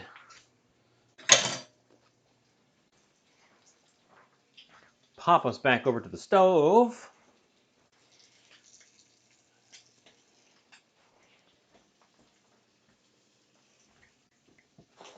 I'm going to serve this with some bread. These are pretty, like I said, these are pretty thin fillets of salmon. Where are my tongs?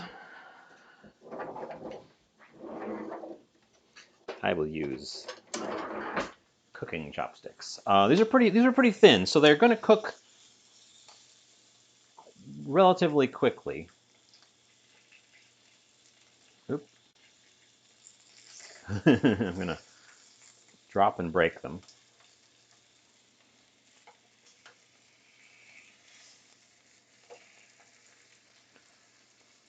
Beautiful color. Beautiful color. Part of that is the fact that it was a pretty dark red to begin with, and part of the fact that is the fact that I added a bunch of paprika to it. Specifically smoked paprika, so it's also got nitrates in it, and nitrates help preserve the red colors of meats.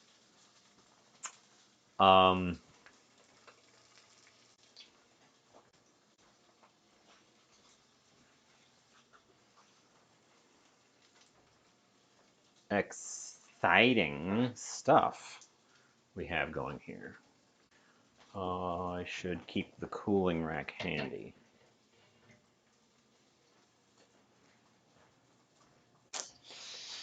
Oh, yeah, I've been so engrossed in doing my own thing today, I haven't had a chance to talk to the audience very much. What's new with you guys? What's going on? What are you having for dinner?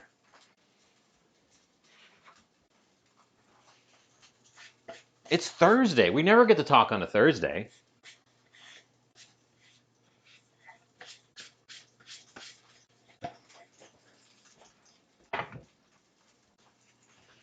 When we when we're done, there'll be all different people to raid because it's a Thursday.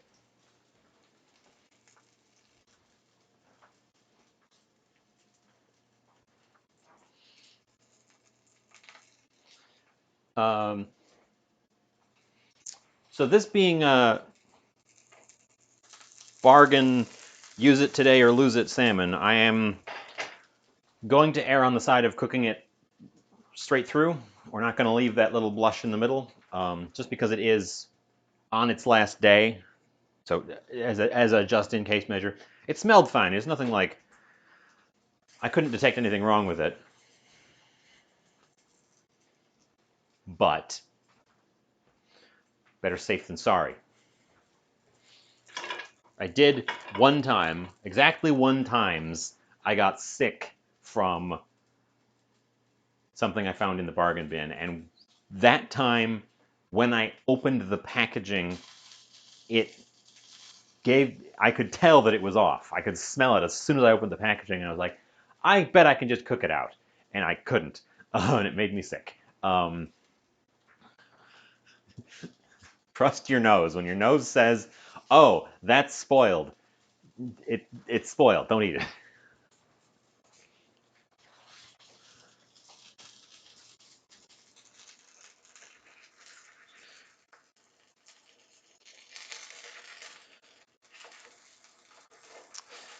So these guys are probably done, honestly.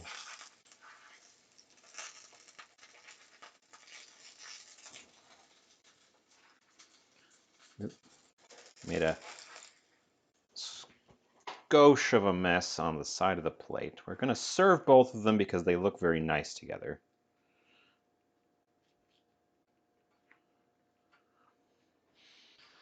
And since they're both on the plate, I'll probably end up eating both of them. Um, get that guy off of there. That guy there. Bring us back over to here. You know what I'm gonna do. Here's what I'm gonna do. Fish has to rest for a sec. We've got just a smidge of time. The pan is already oiled. And I've got a loaf of bread, and there's no starch on my plate. So, it's cut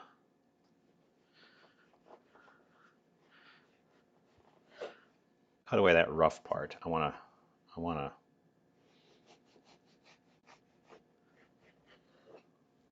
a slice.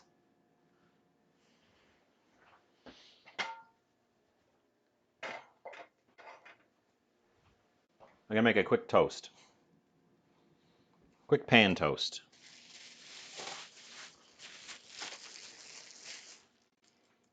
The last piece of bread I had, I just tore a chunk off, which is often what I do with these Italian loaves. So I had a rough edge, but you can't really toast a rough edge. So I guess I got some snacking bread now.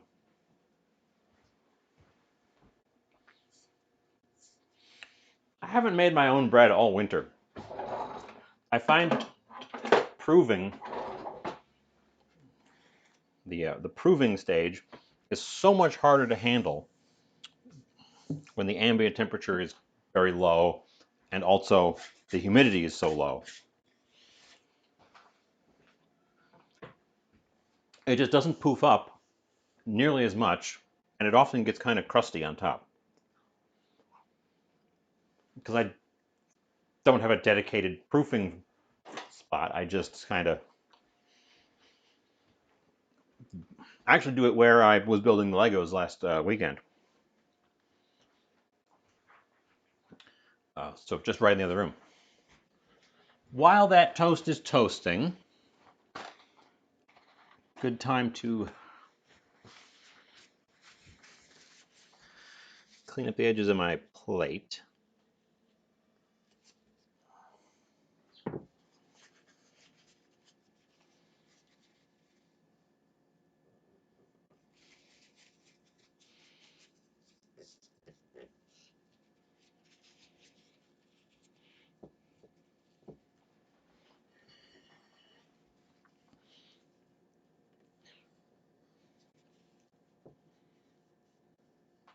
Okay, good enough. Doesn't have to be perfect. This isn't even the main event today. This is just a side dish. This entire plate of beans and salmon and toast is the side to our main event of Blackberry cheesecake. Oh.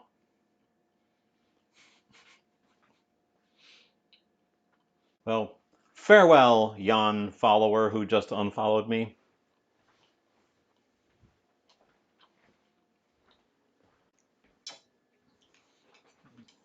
I hope I was worthy of your follow, at least for a little while.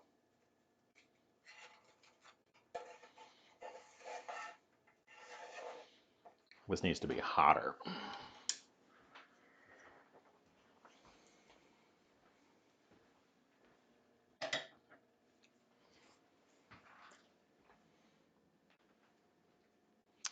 Okay.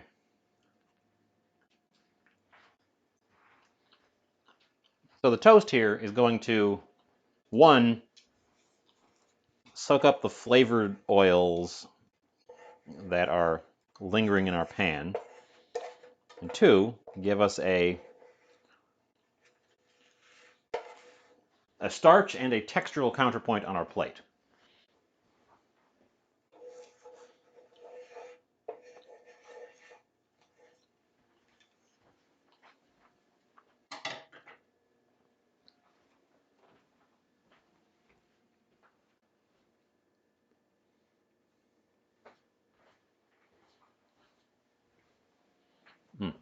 All right, I'm eating the snacking bread, which is filling my mouth. 2 minutes left on the cheesecake, FYI. So we are coming around on this with good timings. I didn't time this out. I didn't plan this. I mean, I planned it out. I didn't go through. Okay. Okay. Our toast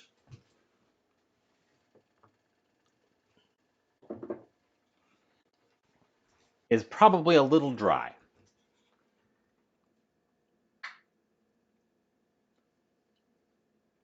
God, it makes me want to put just a dab of oil on it.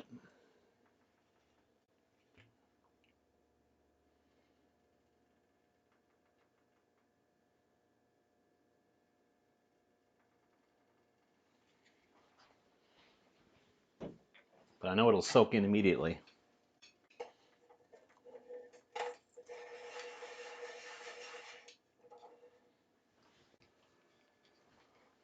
Also, my pan is starting to smoke, so I'm going to say that's probably good enough. It looks okay on this side. The other side looks a little... Meh.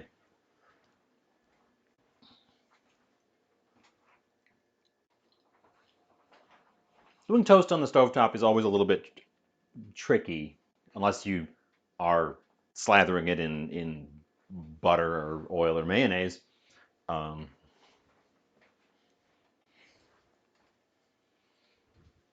30 seconds on the timer. I'm going to go ahead and kick the oven temp off now.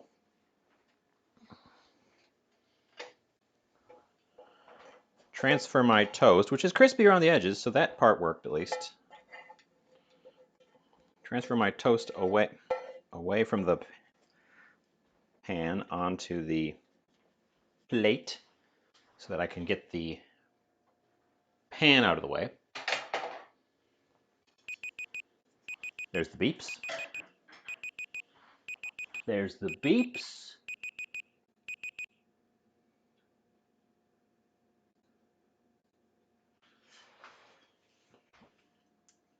Tricky bit. I need to check the cheesecake for reasonable doneness without touching it.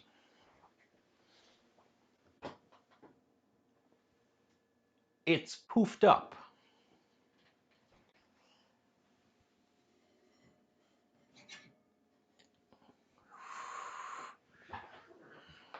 It's pretty jiggly in the middle. How jiggly do I want it to be?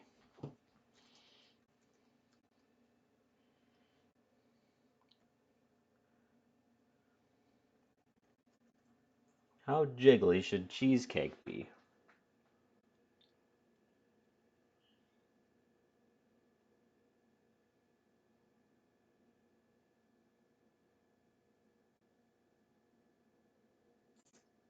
I think it's under a little bit, unfortunately.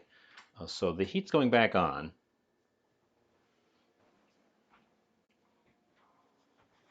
Because I think we've got too much jiggle. Well, maybe.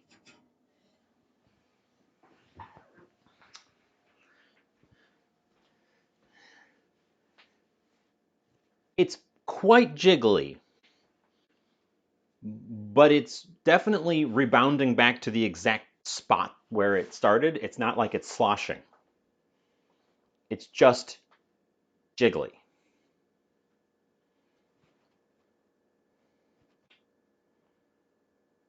So I'm torn. Again, I've never done a cheesecake this small before. A big cheesecake would be in there another 20 minutes at least.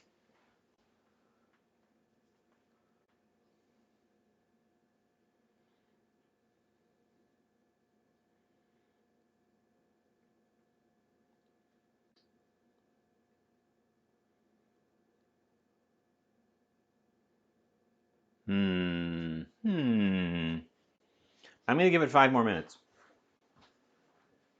Because then that takes us to exactly 6:30. So I'm going to give it 5 more minutes.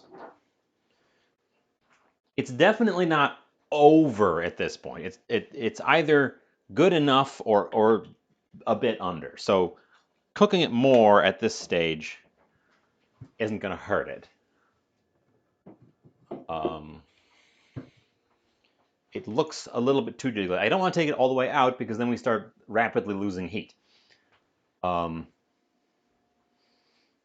So while that's going for another 5 minutes, I will take a photo of this plate and then we can have some taste testing of this thing.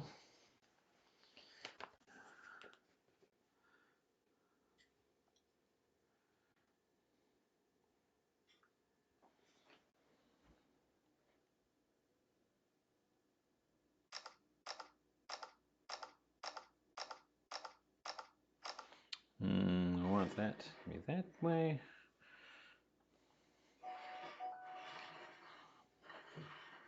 I kind of like the beans in the front. I kind of like the beans in the front. But I think that logically the salmon should be in the front because it's the quote-unquote main dish. So we'll take some from both angles and I'll decide in a bit. Returning. We're back. Over here on the countertop. Let's give these a little nibble. And I'll tell you about them while we give the cheesecake another couple of minutes to do its thing. Starting with the fish, because it's the main event.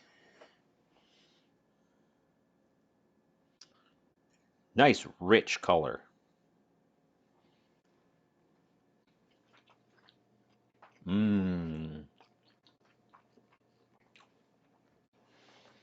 I discovered this just by experimentation not super long ago.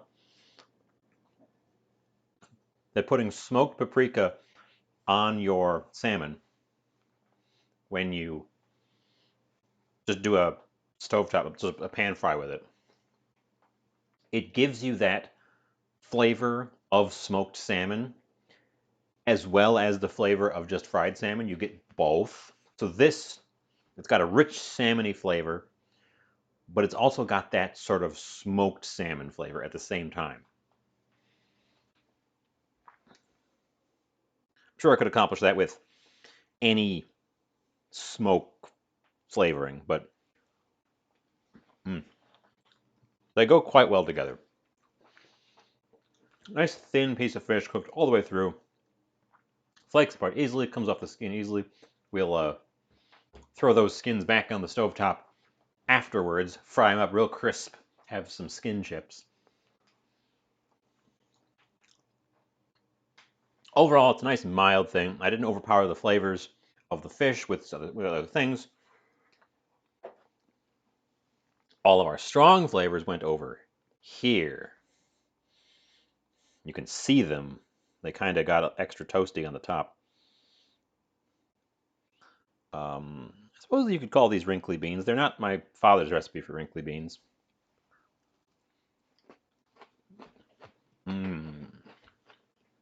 nice tender, crisp, bright, fruity flavor of those Calabrian chilies. Some pronounced heat comes through. Ooh, lots going on in there.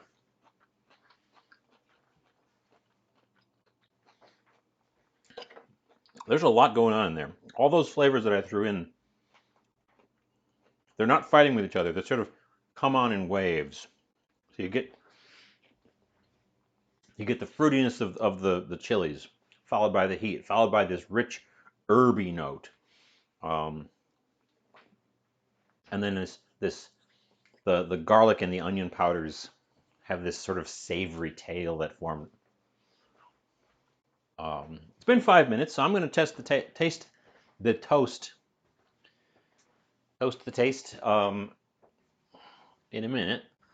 I'm going to take another peek at my cheesecake. I wish I had a camera down here that I could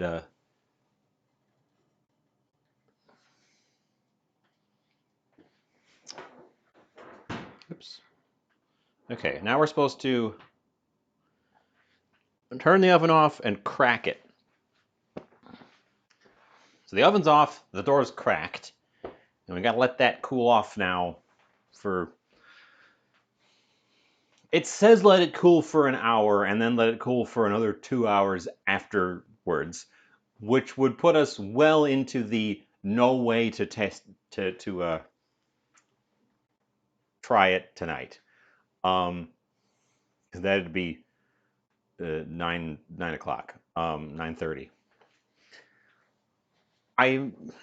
Knowing my oven, I bet you it's going to be cool enough to take out before we're done if I stall a little bit. I won't be able to slice into it. I'll have to post pictures of slices of it later on. It's still jiggly, but I think it's probably good. It seems like it's probably good to me. I don't know. This is an experiment. I've never made a cheesecake this small. I'm going to try this toast.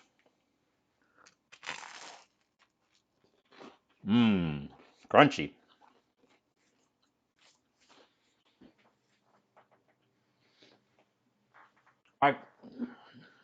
You're not supposed to take a water bath cheesecake out of the oven. It's supposed to slowly cool down with the oven. So what you're supposed to do is crack the door open to let it start venting and let it sit there until it cools off, because if the cheesecake itself cools down too fast, that's what causes it to split and the sides will sort of contract. You get those big ugly cracks in it. The cooling process is all about making sure that it's a nice, smooth cheesecake without big splits in it. So if I wanted to show it to you now, I would have to... We can work that.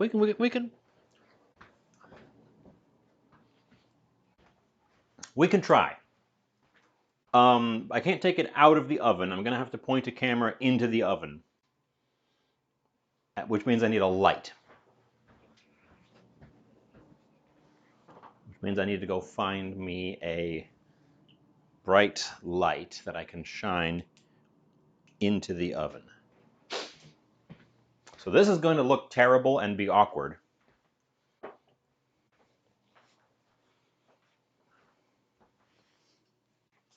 Okay. Oop, oop.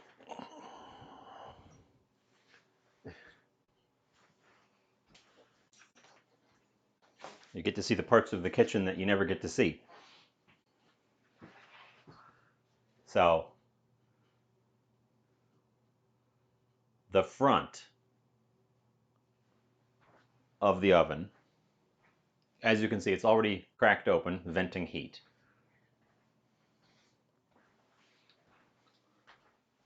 Got to walk in front of it now and get my angle here.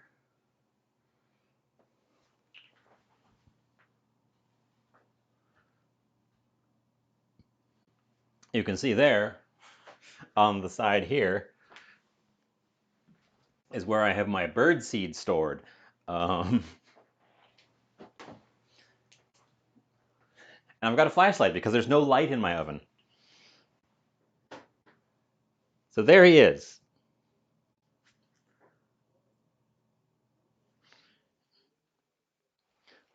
He kind of poofed up, domed up a little bit. There's no cracks in the surface now. If I reach in here and give it a jiggle,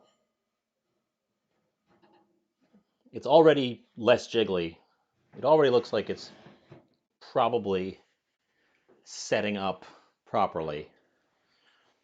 And that's about the best angle I can give you at this point without disassembling my tripod, because the camera here is attached to the tripod.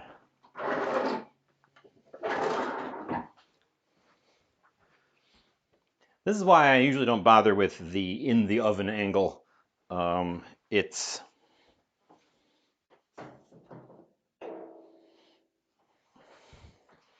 not a great view. Um, there's no light in my oven, and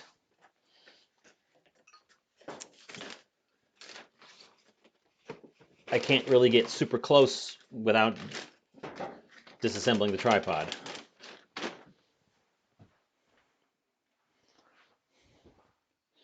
But it already seems like it's setting up properly. It just needs to cool off gently. I can hear my neighbors just got home. Let me take a peek.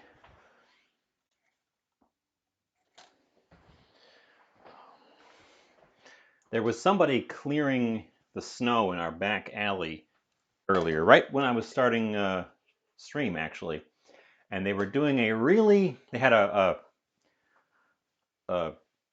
power scooper to do it, and they were being really not careful with it. I moved my car, partly so they could scrape out the part where my car is, but partly because he was not being very careful and he was bumping into a lot of stuff. So I wanted my car out of the way.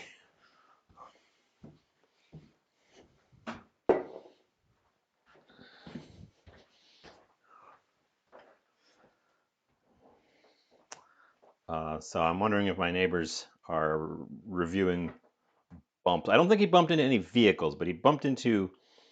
My neighbor back here does grilling, and he has a homemade smoker made out of a 50-gallon oil drum that he's put a lid on.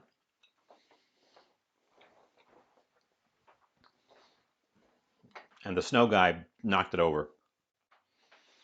So he's probably looking it over to see if it's been damaged. Mm. This stuff is great, by the way. These flavors are just lovely.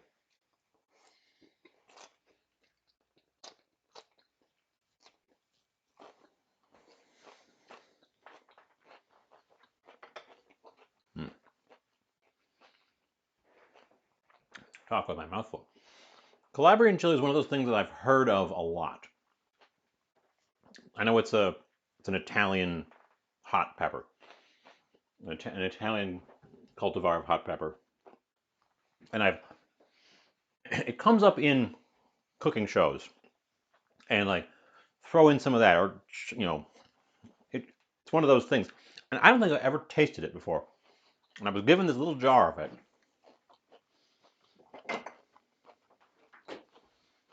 This guy right here.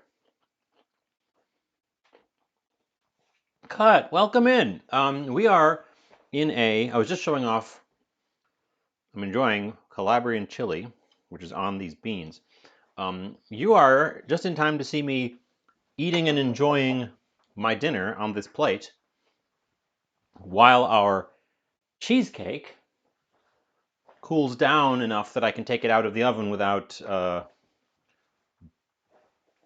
the top splitting in half.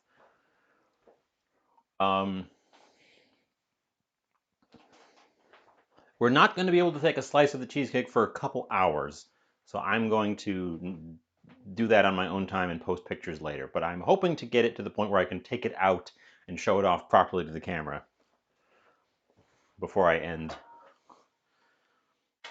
So I've got a little bit of downtime, but I've got my delicious meal that I made while the cheesecake was baking. We have salmon with a dry rub of smoked paprika, garlic, salt, black pepper,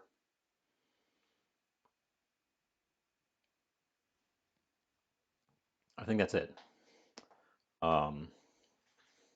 Sauteed green beans with a mixture of garlic powder, onion powder, Calabrian chili, black pepper, basil, olive oil, tomato paste. This flavor combo up here, the beans, I'm loving this. I'm going to remember that. And then a piece of bread that I just chucked in to soak up the delicious oils that were in the pan and get a crusty surface on. To give us a textural counterpoint to the other things, as well as to save the flavors that were in the pan and bring them with me over here to the plate.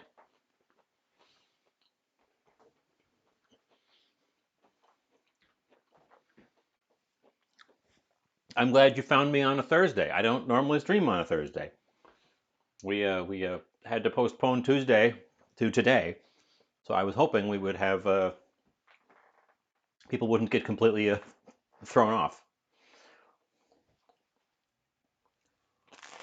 Mm. The bread's not the prettiest thing in the world, especially this side, but it's tasty and it's got a nice crunch.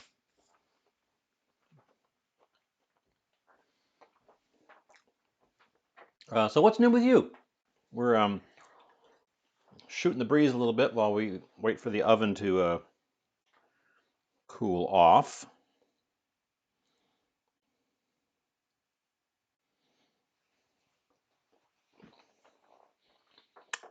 We can review. We can also take this time to review our raid options down the line.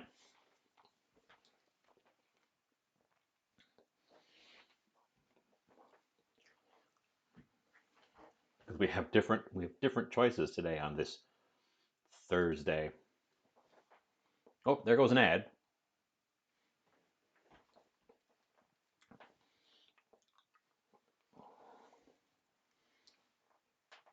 I need to adjust my ad rolls a bit. It looks like they're running a little bit too often based on the timers.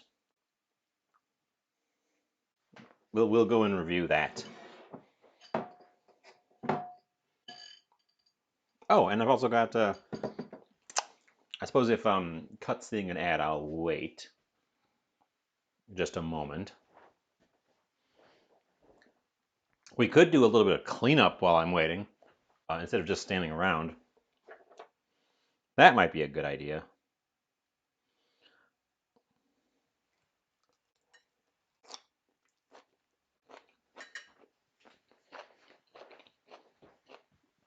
I would take us in the other room and go do something else while I wait for the cake to cool down, but I don't think it's going to be long enough to warrant the transfer.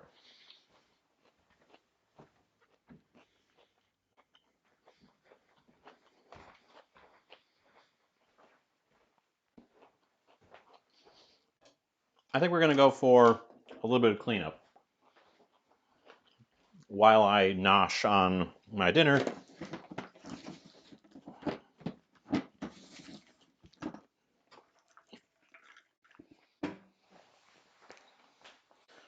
We can get rid of these blackberry seeds before this thing turns into a complete crust.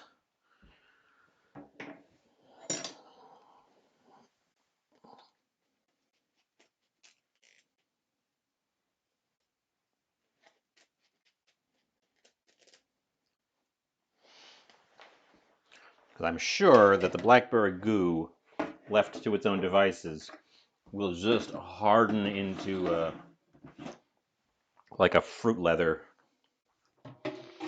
So let's at least get some water on it so it starts to dissolve instead of harden.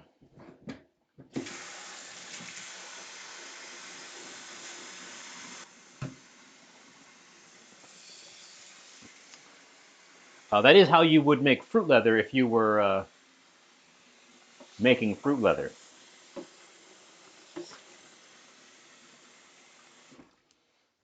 You're good. How am I? I am doing good today.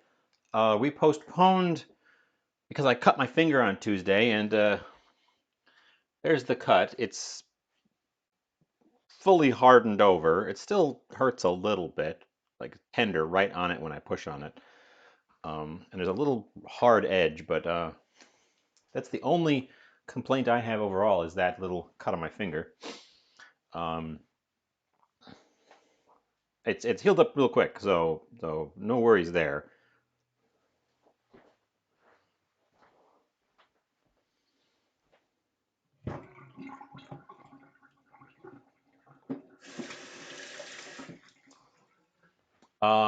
Otherwise, I was going through. I'll do a little bit of story time. Story time and maybe a little bit of a food review. Um, so I was going through my stuff. I was cleaning up the living room, going through stuff, and I found a stack, and I remember putting it there, and I forgot that I had put it there until just now when I picked it up and saw it again. A stack of various cards, like like wallet cards, gift cards, that type of thing. Um, Amongst them, I found a prepaid Visa card that I checked the balance on, worth $50. That's going to expire the end of this month. I found it right at the end of its lifespan. So we're gonna spend that. It's pay for anything, so it's not gonna be hard to spend. I stuck it in my wallet in the front slot so that every time I buy something, it goes off of that thing first. No sense in letting it go to waste. I also found 5 Subway gift cards for $10 each. $50 worth of Subway. I haven't eaten Subway in ages, but since I had free Subway, I took them over to the Subway for lunch just to see what was new. They've stepped up their game. They're still Subway, but they seem a bit better. They have real mozzarella, like fresh mozzarella that's been sliced that they're putting on their sandwiches now, which I think that by itself is a pretty good step up in the old game. Sorry, I should rubbing my nose, which I shouldn't be doing. Should be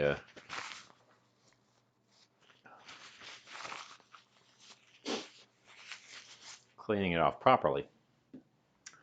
Um, so unexpected windfall of cards. I mean, I already had them, so it's not like I came into my possession, but I had forgotten about them over the course of time. Um, so that was nice. We're gonna have to check the balances on some other things. There's a Quick Trip gift card in there that I read on the thing. It says it'll if you don't use it, it'll start to deduct it off of itself automatically until it's at zero. So I don't know how long I've had it. Um, yes, ultimately I found money that I had hidden from myself. It was nice. I already bought a couple of things. I went over to Goodwill and I found uh, a pair of these tall gasket jars. This one does need a new gasket on it. The one it has is, if I want it to be airtight. If I don't want it to be airtight, it's fine as is. The one it has is all hard and cracked. Um, the other one has a nice gasket. Um, so those are a good find. I can put stuff in those. I like these type of jars. They have not been washed yet. They just came home with me, so they're not ready for action yet. One of them could possibly be sugar, since I just mentioned I need a place to put my sugar. Um,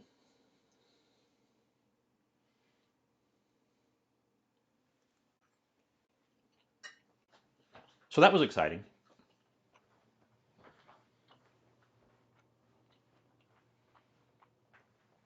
And then more story time. Yesterday, pickling jars. They could be pickling jars. So it's gonna be my birthday a week from yesterday. We're still finalizing birthday plans, but my driver's license expires this year, and they told me about it 2 months ago, and I didn't do it. I forgot about it. So with a week to go, I went down to the DMV yesterday to renew my driver's license. So that was a adventure that took a big chunk of yesterday. But it's done, and it's done. It's done on time, so we don't have a catastrophe looming of, oh no, I don't have a driver's license.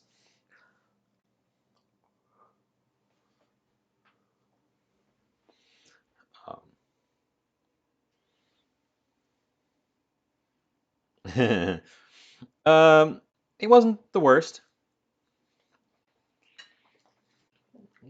The biggest issue is they only had two people at the windows, and one of them was serving one customer for a solid 20 minutes because I guess they were renewing everything they own all at once. Just a list of like kept a list of licenses, a list of registrations, all this stuff being renewed just in a big pile, which makes sense from the perspective of the customer. Be like, we've got all these things, we'll do them all at once. But it holds the line up. And weirdly, because I needed to take a new photo for the new driver's license, they made me take my glasses off for the photo, saying that they would cause glare. Now, my previous license, I had my glasses on and there was no glare, so I I don't know. It seemed like a really weird request. And also, I always have my glasses on, so I look different on I look different on my driver's license now than I do in real life because I don't have my glasses on in the driver's license photo, which is changes your face quite a bit.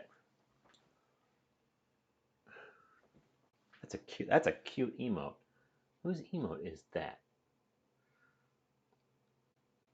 Adorable.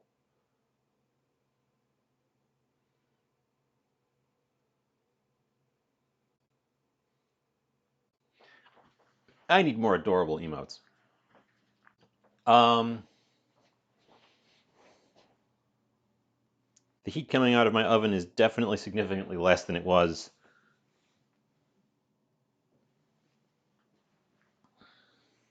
So we are almost there. If you stick with me just a little bit, and crack it open a little bit more. Yeah, it's not even like it's not even hot in there anymore. I can touch the thing with my bare hand. So I'm gonna say that means that means we are close enough to take it out and actually show it to the camera properly. So good news. That's the stage we're at. I'm gonna move my dinner out of the way. Get to that, back to that in a sec. So here, the moment of truth. Not some weird angle from across the room, but the real thing in the real spot. We do have a crack already, but it looks like it cracked along one of the strips of Blackberry swirl, so that's not surprising. But I suspect we're going to have some more splits as this thing cools.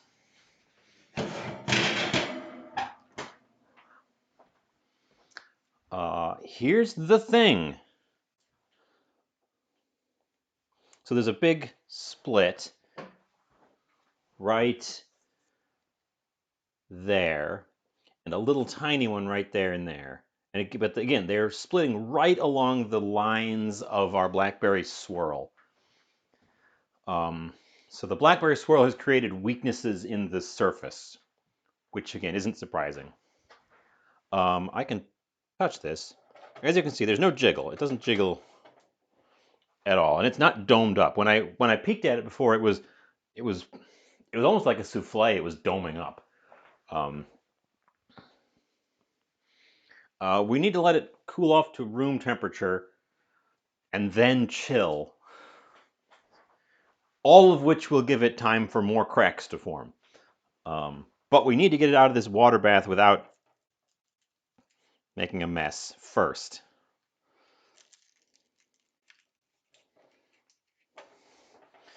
So I'm going to expand my foil a little bit and see if I can't get it. No, I don't think I can.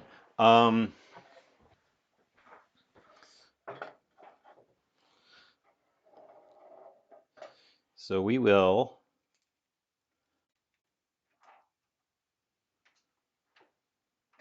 get it out of the water bath.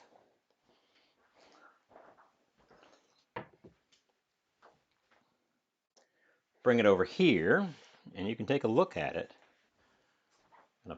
Get rid of this hot water because we don't need it anymore.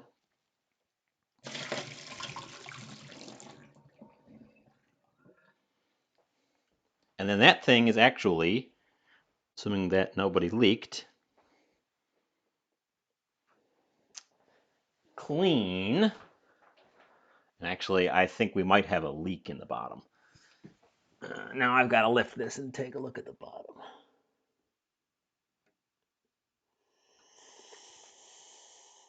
Unclear. I want to get all the foil off of it before we go further, because the foil is wet. Oh, and there's water inside the foil. We had a leak somewhere. There's quite a bit of water inside the foil. Where did we have a leak? I should have double foiled it. That's not good. That means we're going to have soggy bottoms.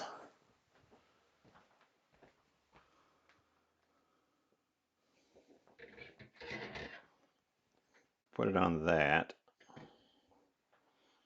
I'm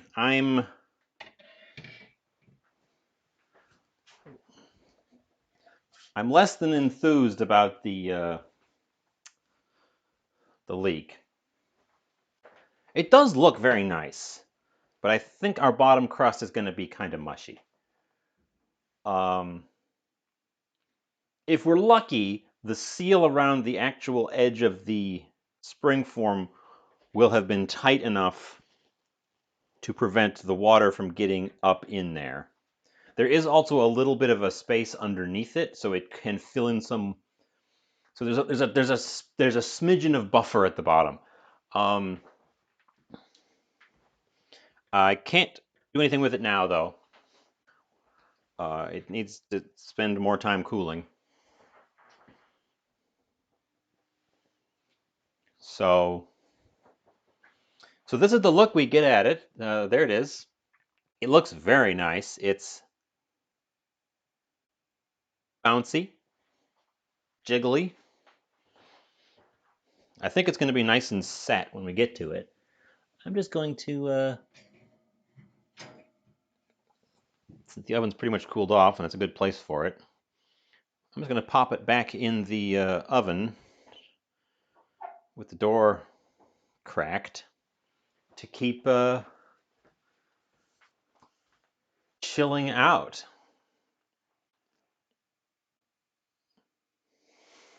I'm likely to eat it. I'm just a little bit afraid that the bottom's going to be soft and we're not going to get nice clean slices once it's properly cooled. That is the end of our show.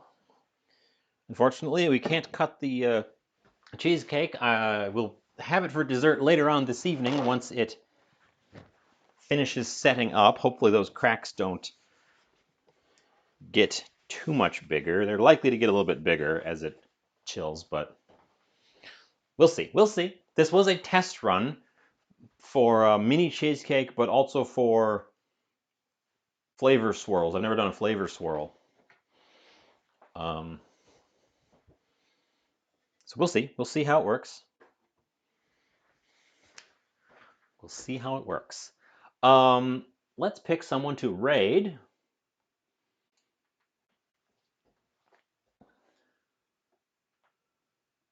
Let's open Twitch in a new tab. Mute said tab. See who's doing what.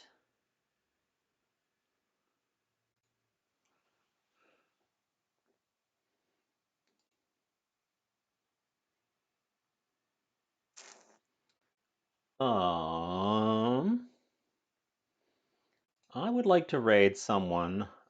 Anyone can cook like me. Don't say that, Cut. Anyone can cook this well. You just have to learn about it. I'm practicing to get better. I haven't always been able to cook this well. You just have to do it. And then once you get a feel for things, which is why I'm making this one pretty safe, because I want to get a feel for it before I go nuts and do something crazy with the next one. Blackberry swirl is a pretty safe add-on for a cheesecake, if I'm being honest.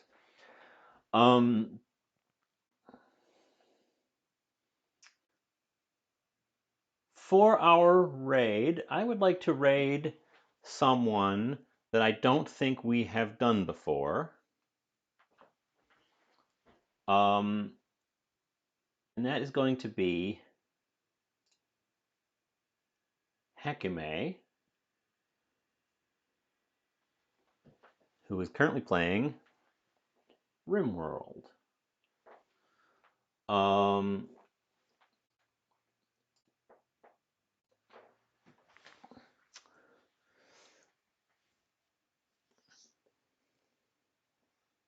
Heki is a Swedish streamer. Oh, well, you can join us over there. Heki is a Swedish streamer who, bless her, plays games in the middle of the night. So they're good time for viewing here in the US, even though she's in Sweden, because she's playing them at like 4 a.m.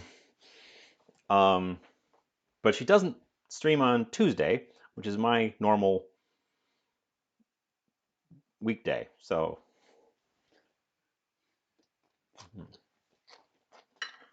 eat my dinner. So